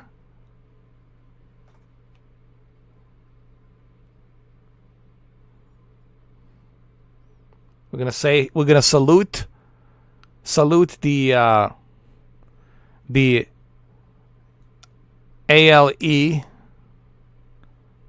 ALC 31. We have to salute him. Thank you. Much appreciated. And now we're gonna walk. We're gonna walk to the Area 51. I'm gonna check out the hangars and some other stuff. See what's up there. Wait.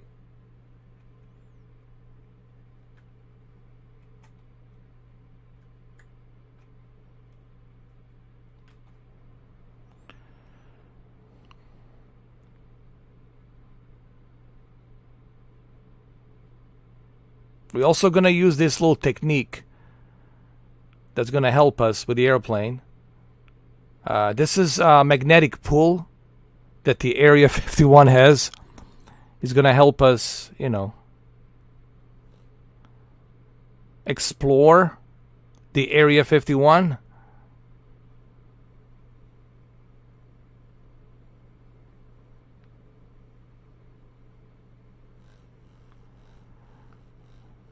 It's a little magnetic pull. It's a top secret technology. Top secret. Right here.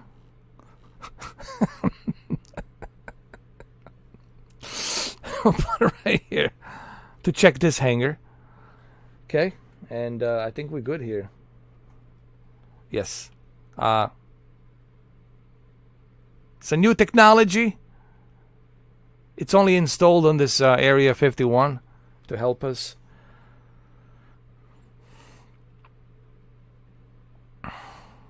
See the Ale ALC, it's using the same technology. All you have to do is press B and Y, and you can relocate and transport anywhere you want. Oh, so this is where they are, right over here. So they're staying over here. Hold on. Let me zoom out a little bit. We're gonna zoom out a little bit because man, we need to do like a photo op here, man. We need to like take some photos. This looks amazing, dude.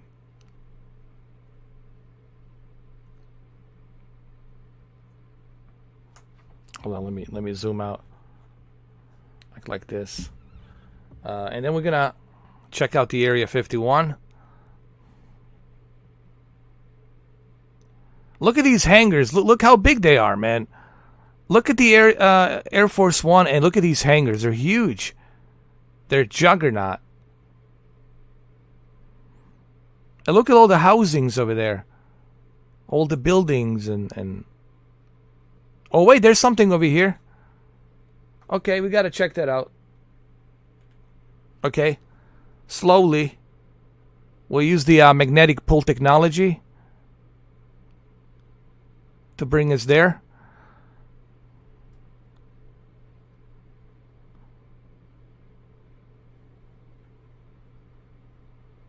This is top secret. It's like a low gravity magnetic pull technology we're using. Okay, something over here we need to check out. Uh-oh. Oh, so that's where they... Oh, I got it. Ah, so that's the building. So that's the building. I got you. So this is the building.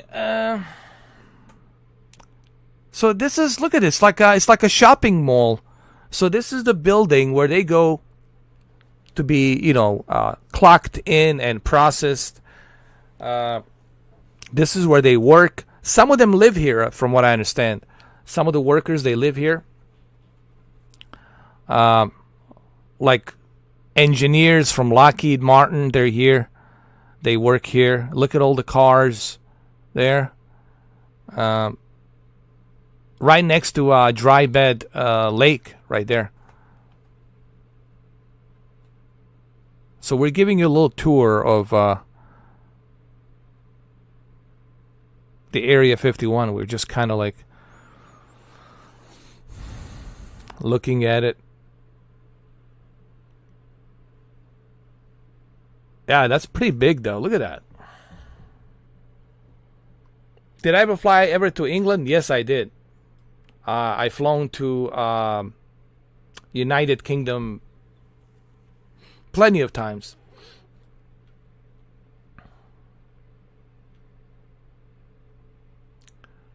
Look at these. Look at these apartments. These are condos, bro. Look at these. Look at these apartments. This is where they live. They all live here. There's a lot of people here, man. A lot of people. And there's like a storage room here where they can keep their stuff.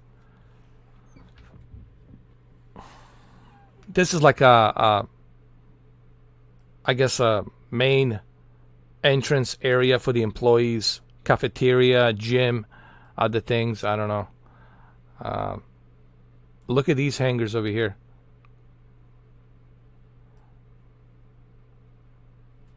Yeah, man, this is huge. This is actually real. This is rendered from the Azure. Like this really, this is an Area 51. Actually, what you're looking at right now, it's exactly what's there. Okay, I'm gonna also get a little bit closer. I'm gonna approach it. Get a little bit closer. We're gonna come over here with this big Air Force One right over there. Keep it here. Like that. Like that. Sorry, airplane. And there we go. Look at Ale ALC31. Damn, man, look at this. This is crazy.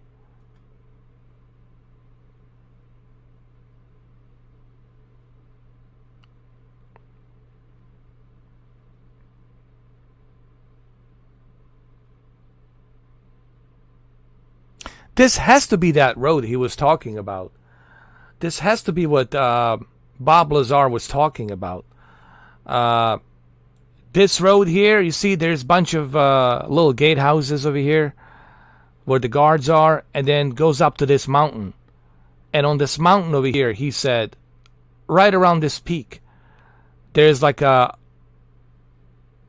camouflage doors, like a hangar doors.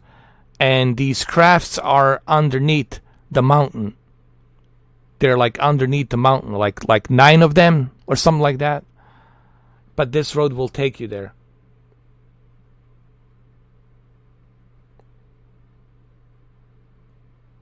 I am guessing maybe that's what he was talking about. Or it could be here. It could be here. This looks like it's been fixed up. Like this mountain right over here, this hill. But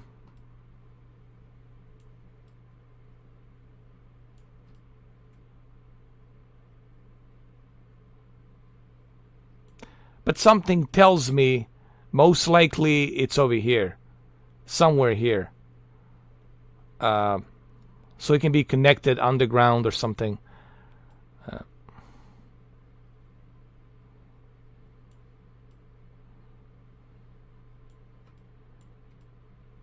There's Ale right there. Ale ALC31. He's giving out the parking tickets. There has to be like an underground. But look at this. This is like a college, like a campus college, bro. Look at this. This is like a little small town, bro. Look at these housings over here. Look at these buildings. Look at this. People live here, man. A lot of people live here. They have their homes and everything here. That's it. They stay here. They live here. Look at this, man. They got everything they need. Probably gym in here, cafeteria, all that jazz. It's a small town, man. Look at this. It's huge. And most likely it's underground. There's like an underground facility as well. Yeah, but this thing is huge, man. Look at these hangars over here. And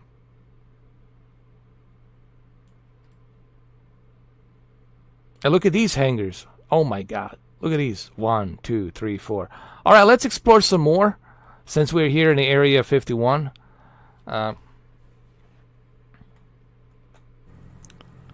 Let's explore some more.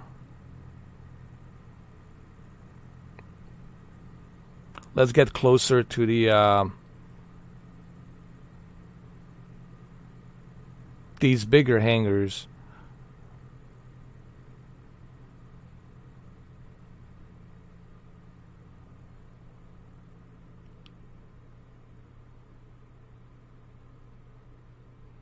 Like right over here.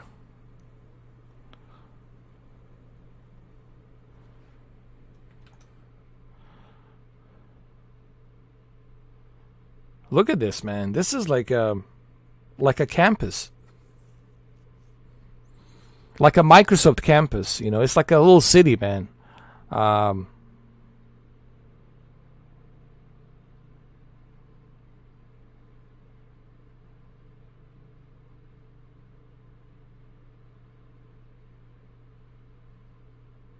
It's pretty huge, man.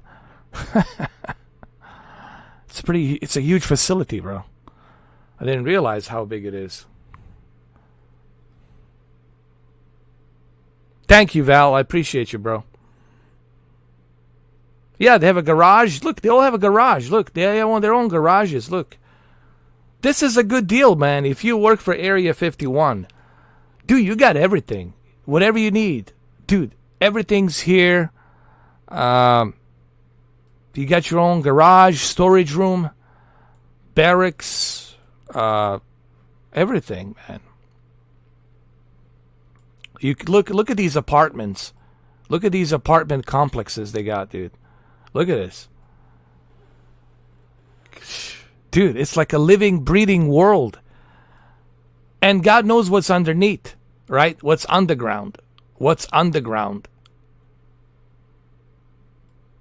God knows what's underground. What we have underground that we don't know about. It's huge, man. So let's go over here. Check out this area over here. Next to Dry Bed Lake. Let's go over here.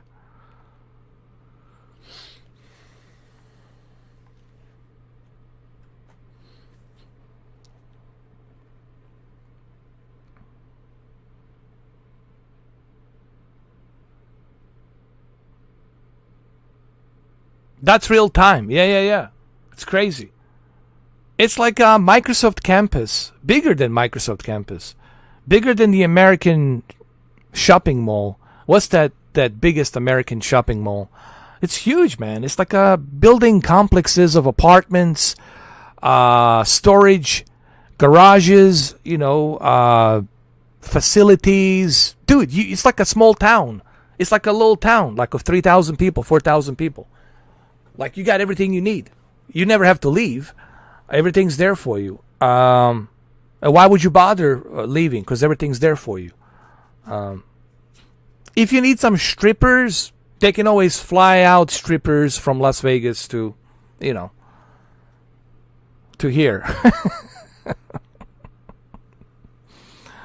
But look at this place. Look at these hangars. How big they are, man. This is huge, man. Okay, let's park over here. Even president, it's shocked. Even Joe Biden cannot believe.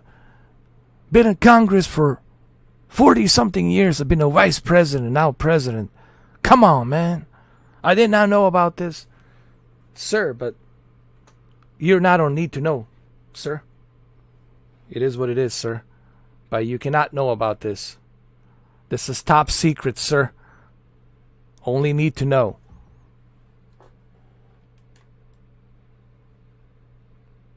Those are all apartments over here. Look at these apartments. Look at them. Apartments. Apartment complexes. Look at this, bro. It's like 10,000 people here.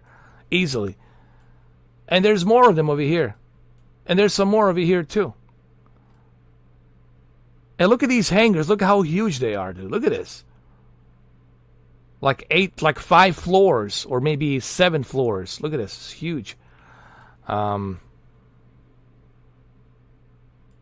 It's crazy. And that's only what we see from above. God knows what's down below, underground.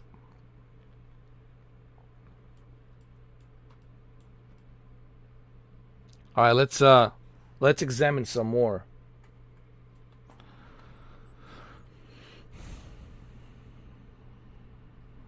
Here we go.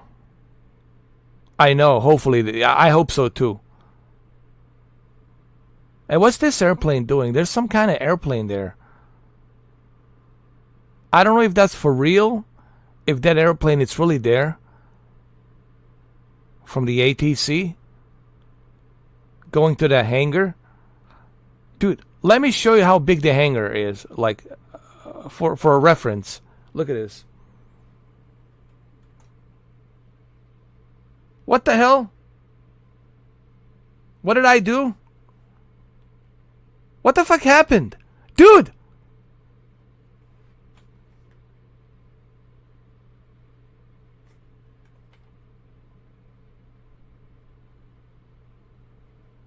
What the fuck just happened? How did I end up here? They transported me over here. Can you believe that? Bro, They transported me over here for some reason. Dude, it's a city. Look at this, bro. This is a city. It's a damn city. It's a city, bro. That's what it is. It's ridiculous. Now we're in a dry bed lake. Look at this.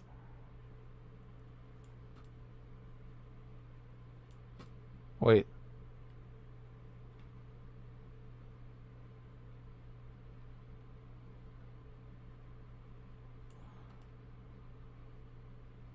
Oh, wait, there's something over here. Hold on a second. I want to check this out. There's something over here. I want to check it out. Something over here.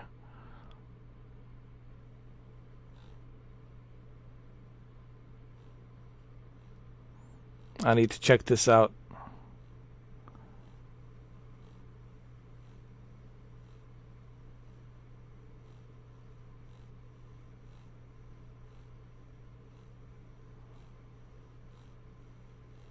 Something over here. I need to see.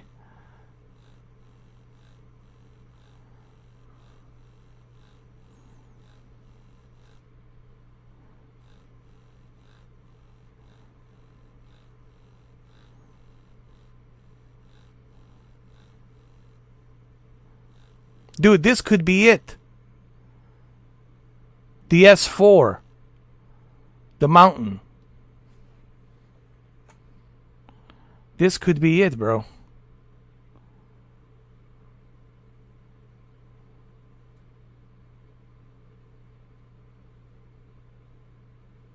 That little hill that Bob Lazar was talking about. Right over here.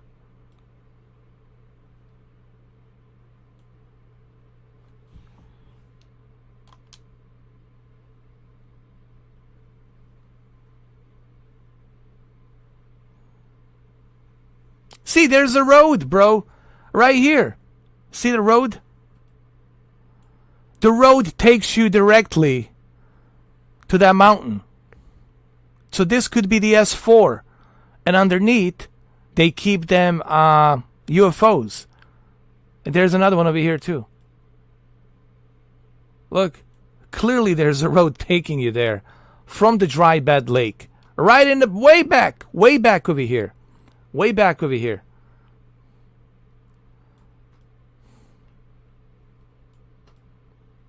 So this could be it.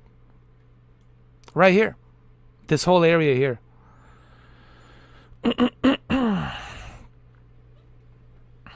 Yeah, man. Think of it. Look at it. We can actually do this.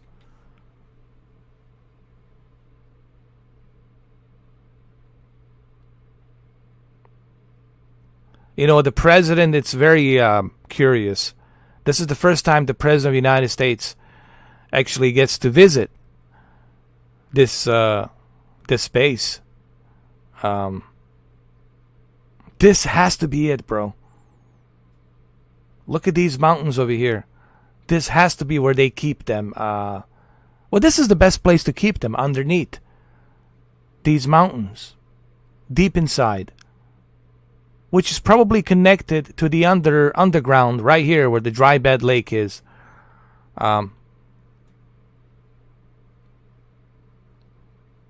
Clearly there's a road here. Look, clearly it's taking you there. Clearly. And then you probably have to walk on the other side. On the other side over here. To access them. Which would be on this side over here.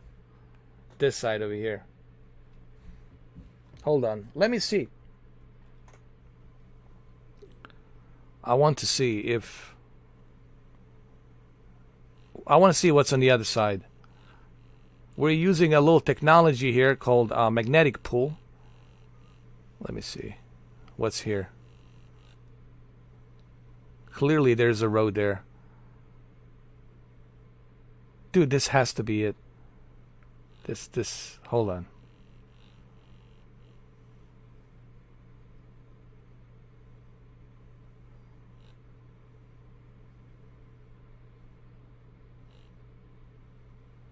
This has to be it here.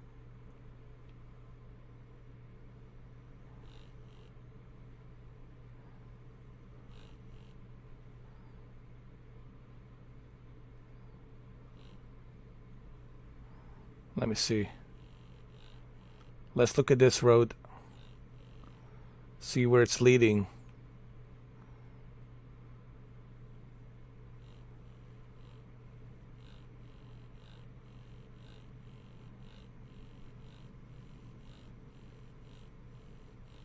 Has to be here somewhere. And I'm sure there's some kind of an entrance or something down below. But this has to be it, bro. And the road ends right here. Why would road end right here? And for what purpose? For what reason? Come on, man. This has to be it. Alright, so let's... We gotta bring our our airplane over here.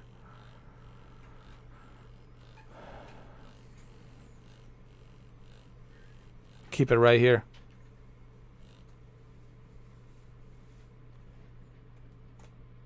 Crazy, huh?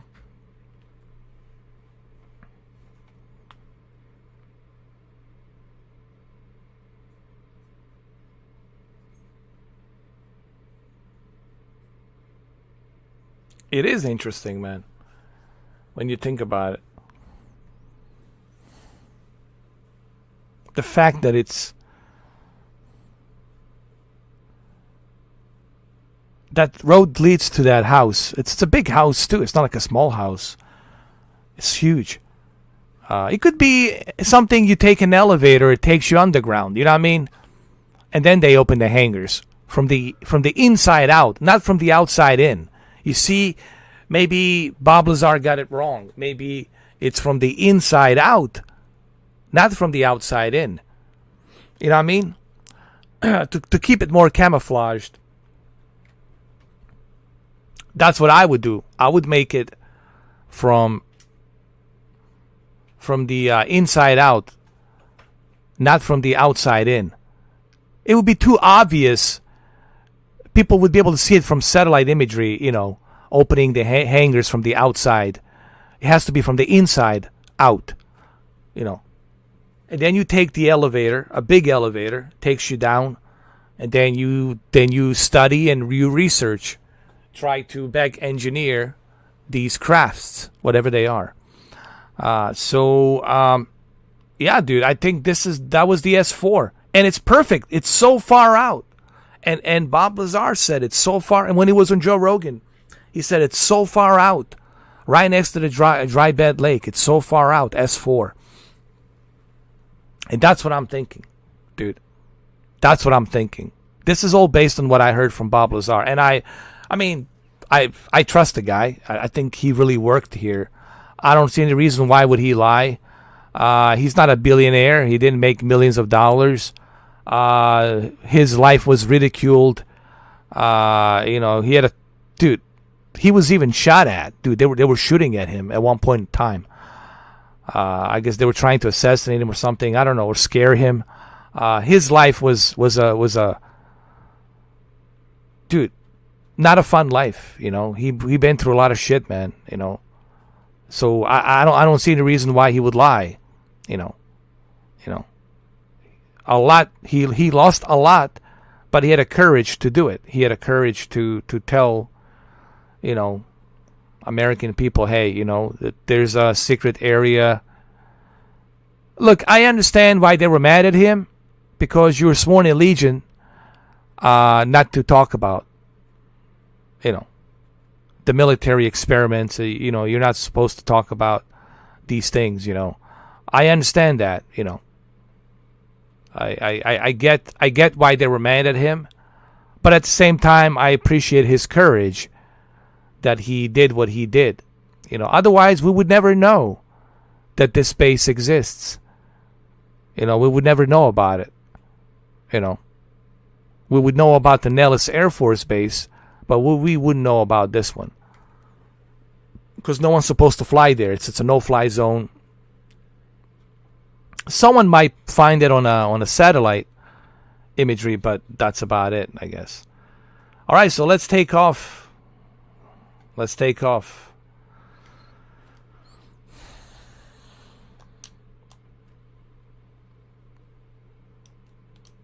We're ready to fly.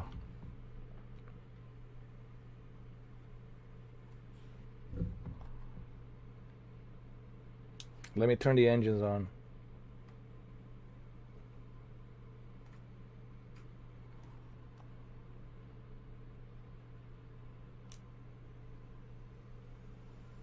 This is my escort right here. We have to fly back to Washington.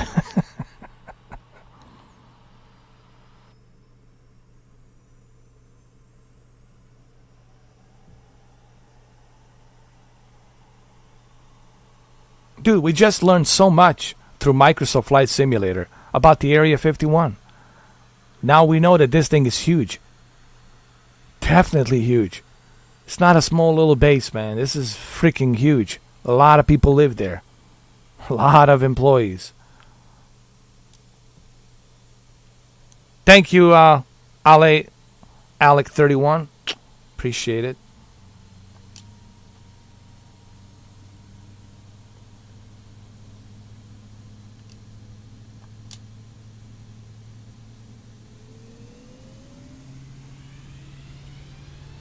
Ready to go.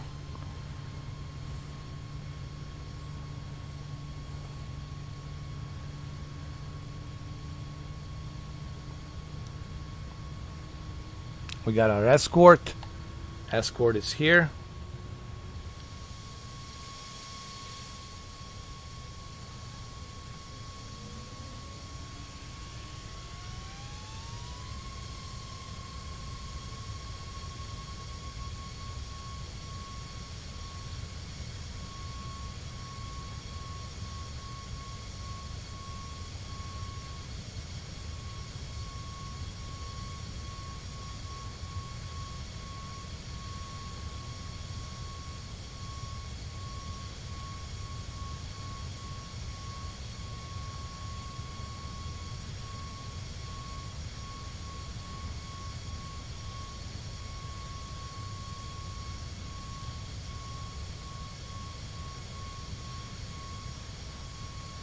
We gotta contact the mechanic.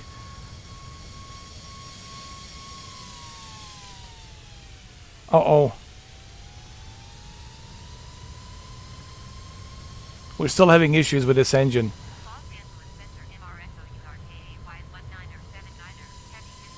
This will be a long flight from here to Washington.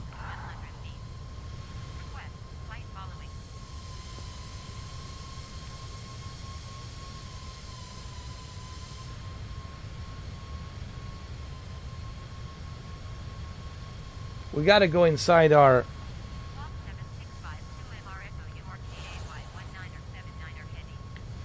There we go.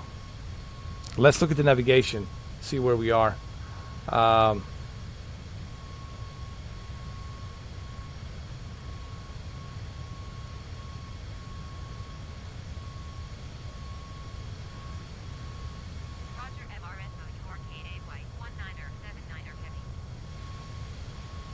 We definitely need to go to Las Vegas, for sure.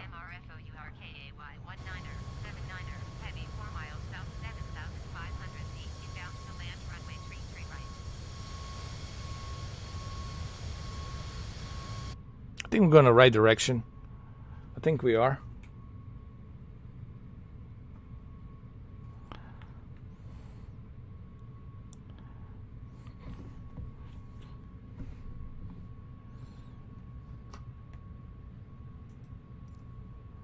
Yeah, we got to go here.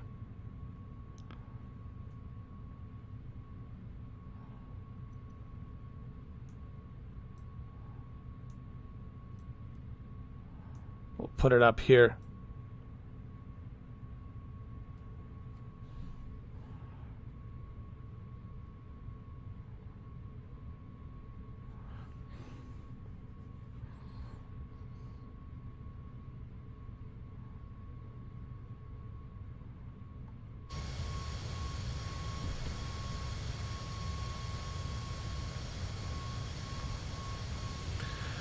Thank you, Ale. Alec 31. Alec 31.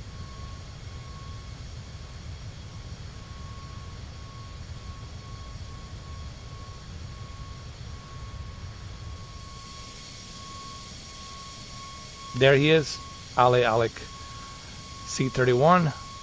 The escort formation is here. There he is. You can good look at it. It's an F-15 Striker. F-15 Striker right there. My God, we're going to have so much fun on July 27th, man. So much fun, guys. Can't wait. There he is right there. And we'll be able to communicate with each other, talk to each other, you know. Remember, on Thanksgiving, after we see Top Gun Maverick, we'll also have a free DLC. All of the airplanes from Top Gun and Top Gun Maverick. We'll have F-14, F-18. We'll have some other airplanes as well. But having F-18 and the F-14 with the F-15 together, man, it's going to be so good. So that's pretty cool.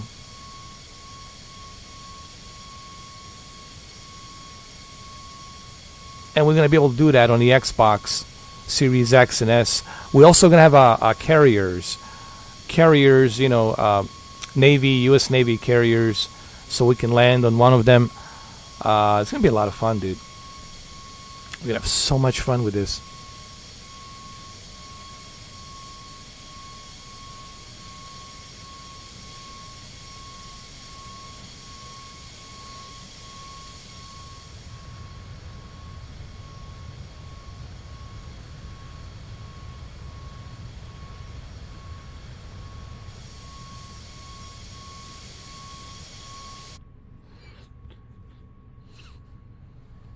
All right, I'm going to let the plane fly like this.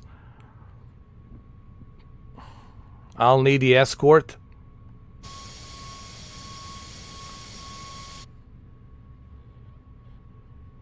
While I go eat my lunch. While I eat my dinner.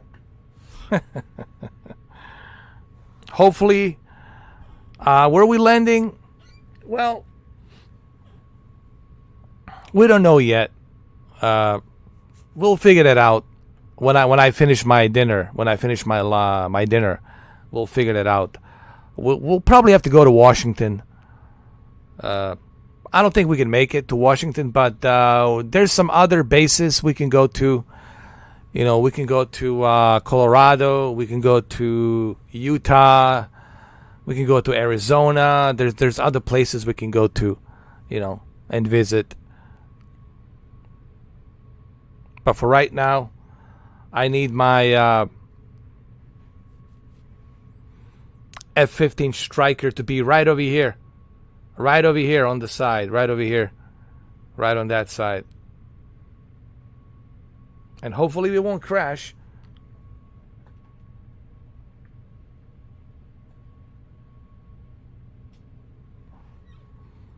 There he is, right there. I need him to be right there. Thank you. Appreciate it, Alec 31. Much appreciated. There he is. He's right there. Okay.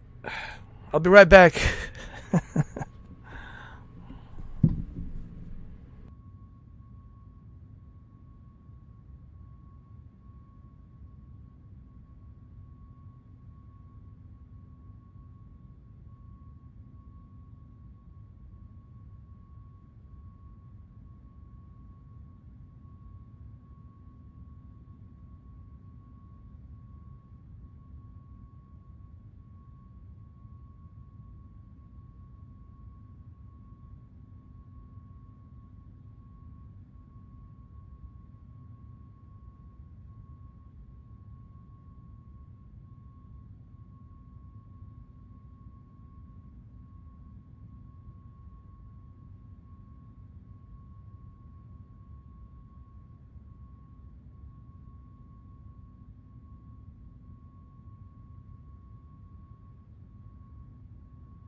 All right, I'm back. I'm back. Just a little bit of a sandwich. Something I had to eat really quick.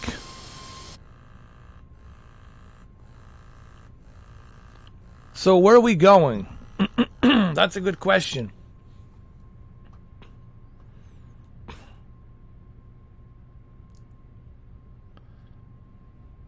We're somewhere over the Grand Canyon.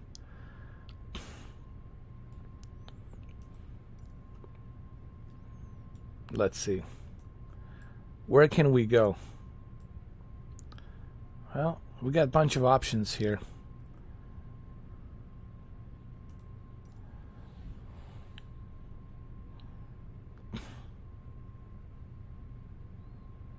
Ever try going on Vetsim?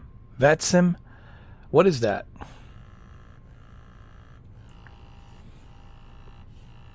I don't know what that is, Jonathan.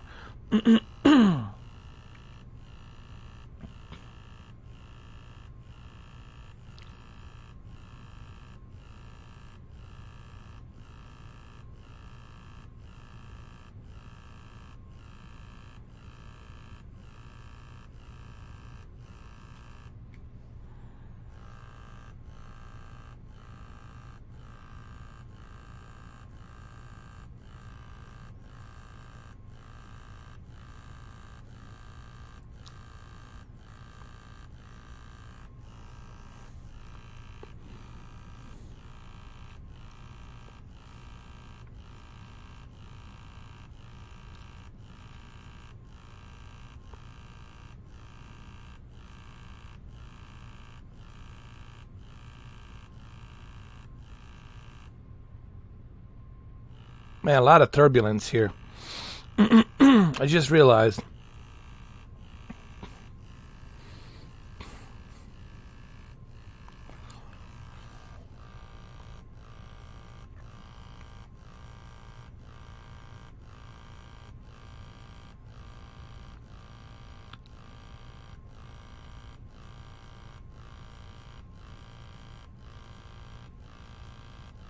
So we're somewhere over the Arizona.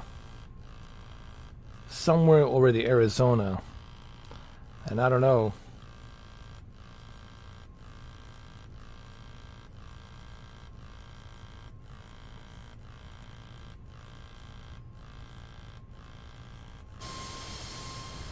Not sure exactly where we should go.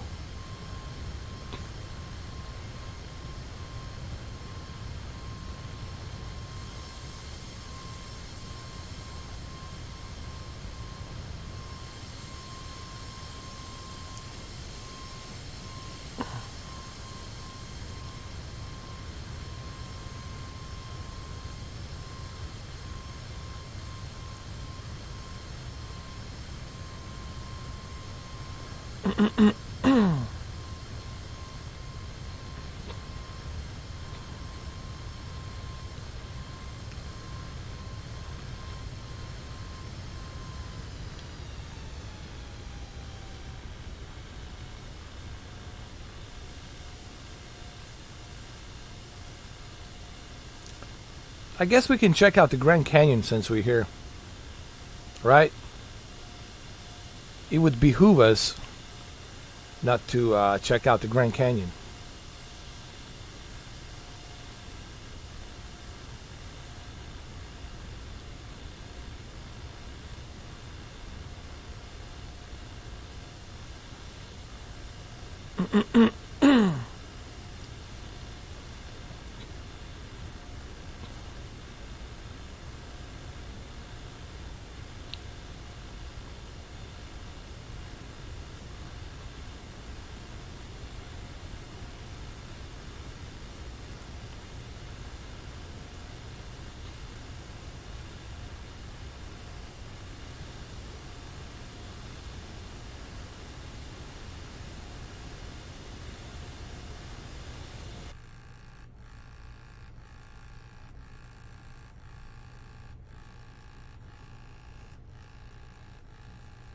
I love this aerial shot of Air Force One. see the Grand Canyon really nicely.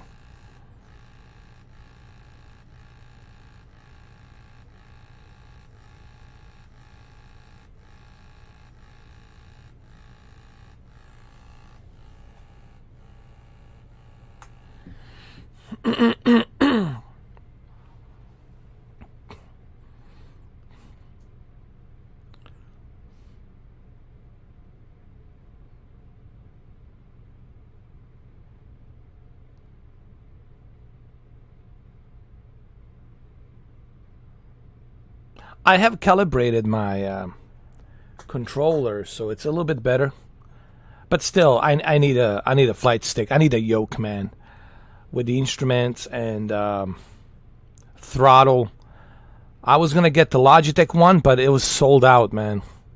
That thing, it's sold out everywhere.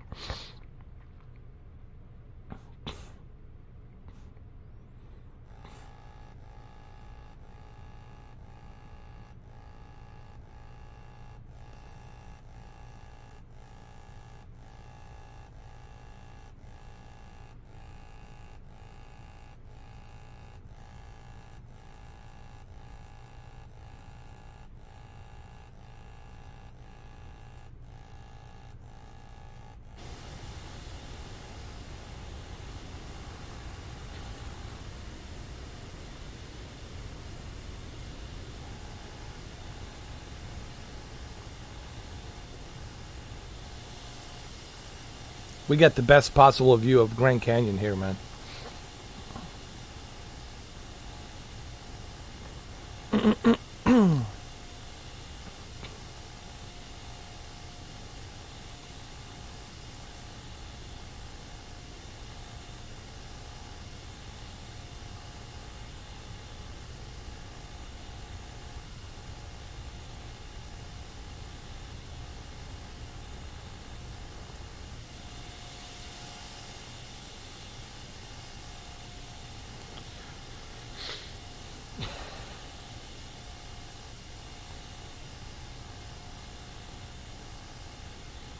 You know, flying these big airplanes, it's always a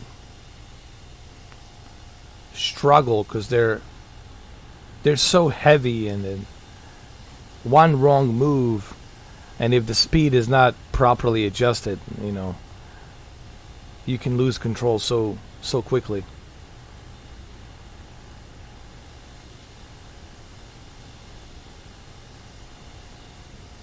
Man, look at that Grand Canyon.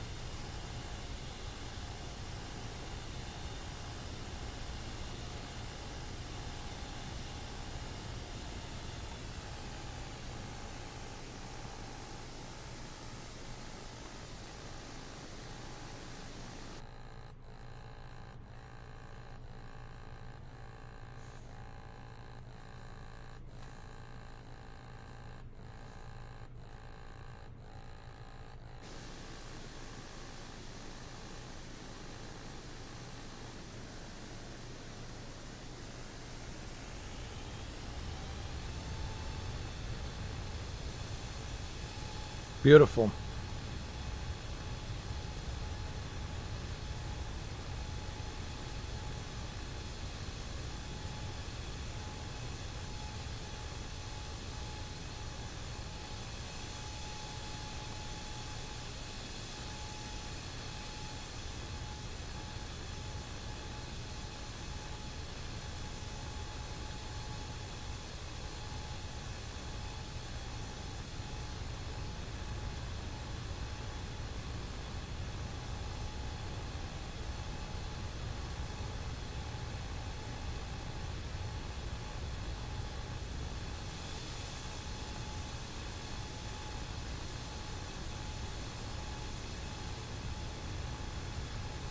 Imagine being lost here, dude.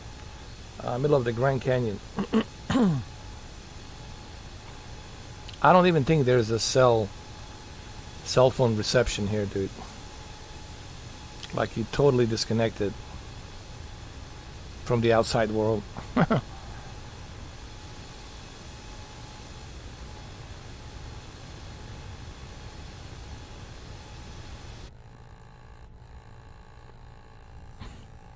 Hey, what's up, PVT Jonas? How you doing, bro?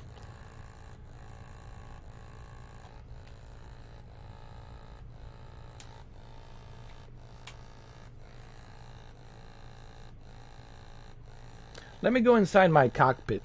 Something's going on with my trimmer.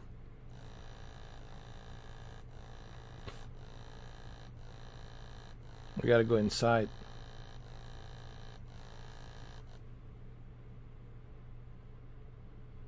Gotta go inside a cockpit. I want to see what the dealio is.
Ah, so that was the deal. That was the dealio. That was the issue. I get it. I get it now.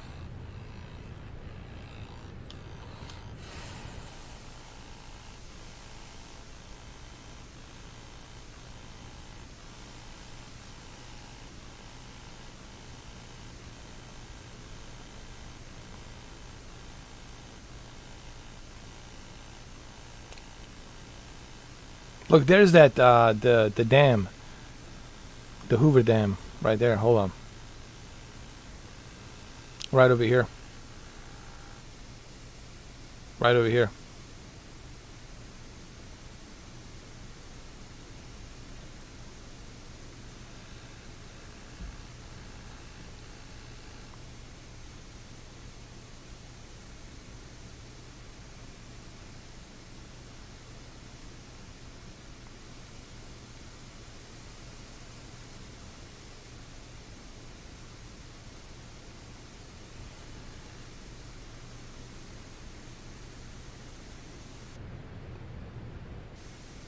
There's a small town right next to it.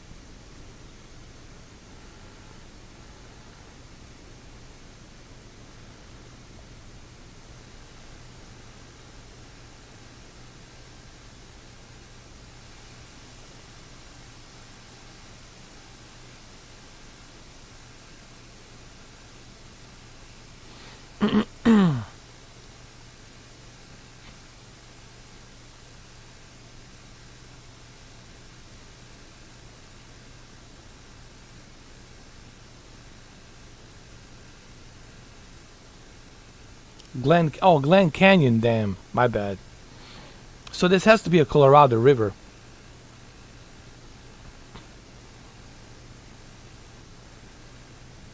So we're going to Utah and Denver. Utah and Colorado, I'm sorry.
Man, this looks beautiful, bro.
Very nice.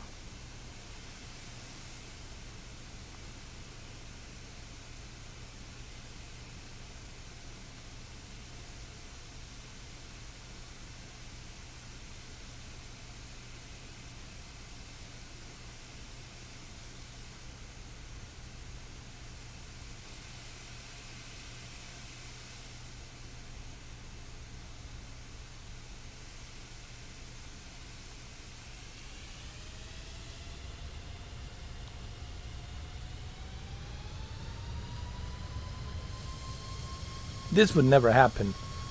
That the Air Force would fly this low. Maybe he did, I don't know. That the Air Force One would fly this low.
Hey, I want to land over here, dude. Just want to see if I can do it. I just want to see if it's possible. This surface right over here. It almost looks like an airstrip, I swear to God. Right over here. Right over there. Right over there.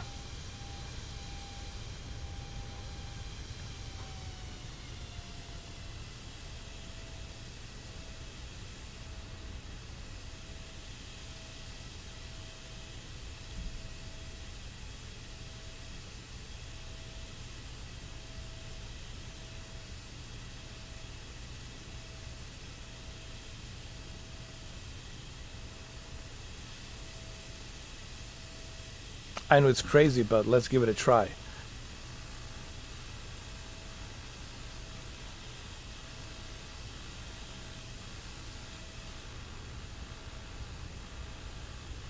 Right on top of that mountain.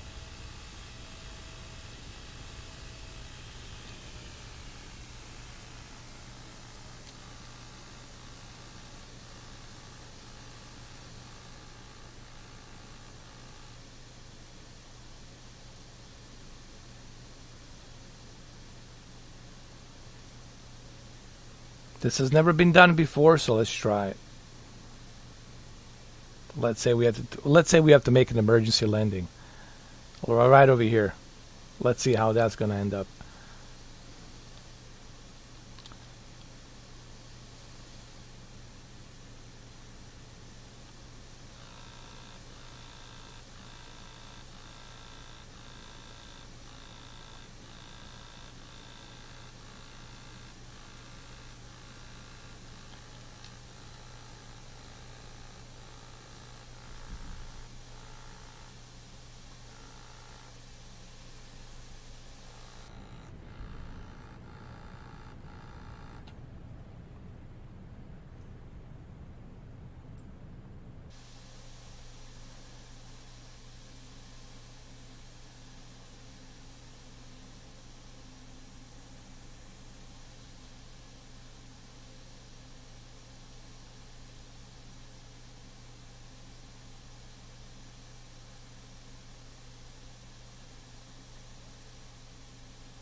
I just want to see if it's feasible.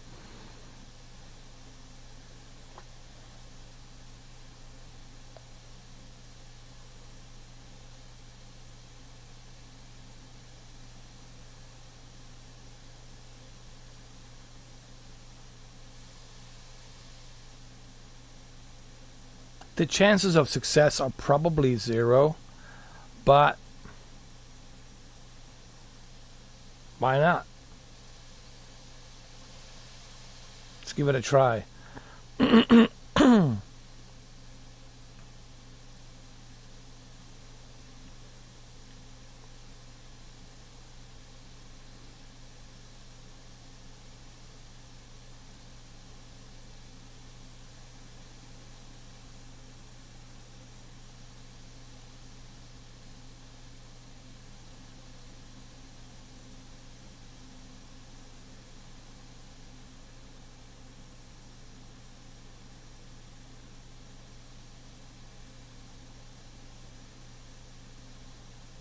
This is like pretending like it's an emergency landing. I have no choice. Let's see what I can do.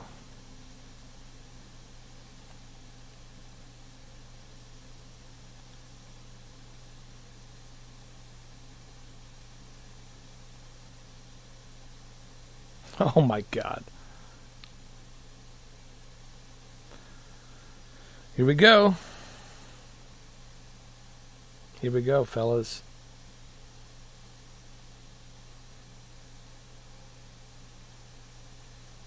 Oh my God, this is crazy.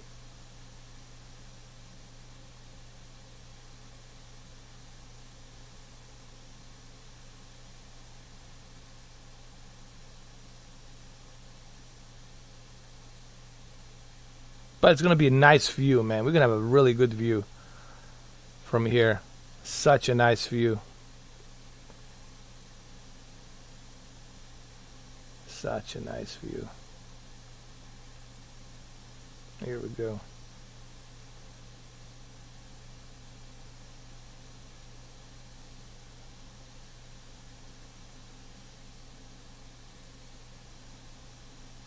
Wow, we actually... Are we going to do it? Oh.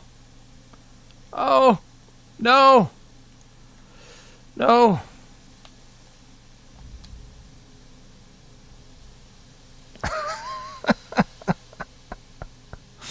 Well, I'll be damned. We actually did it.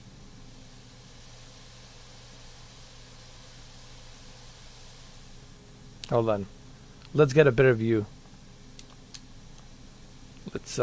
Let's move it up. Look, there's a house over here, dude, with a solar panel right over here.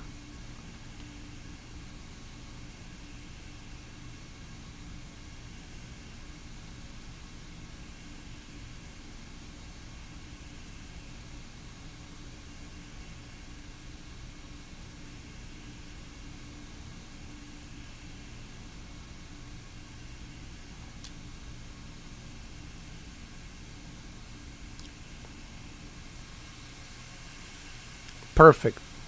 Perfecto mundo. Perfecto mundo, man. Right middle of nowhere. Grand Canyon. Dude, love it.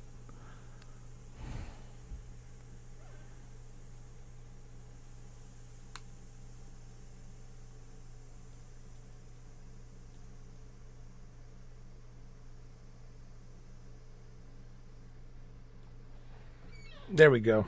Perfect.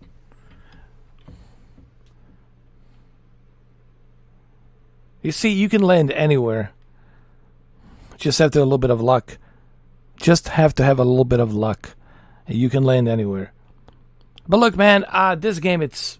See, the thing about Flight Simulator is you can play it any which way you want. Obviously, I'm using a controller. I'm not using, you know... I don't have the proper yoke and instruments and everything to do it properly. It's really hard to navigate it realistically with a controller. But once I get my Turtle Beach velocity, comprehensive velocity, fully utilized controller, then of course, you know, it's going to be a totally different story. But you can play it any which way you want, you know. You don't have to play it realistically. You can have some fun. And I think that's what's going to appeal to a lot of people come July 27th to play Flight Simulator on the Xbox Series X and Series S. The only thing that worries me is the internet. The internet's going to be the most important aspect. That data vector, this right here, this is what brings all that magic, man. This right here. I already used 186 gigabytes. This data is going to be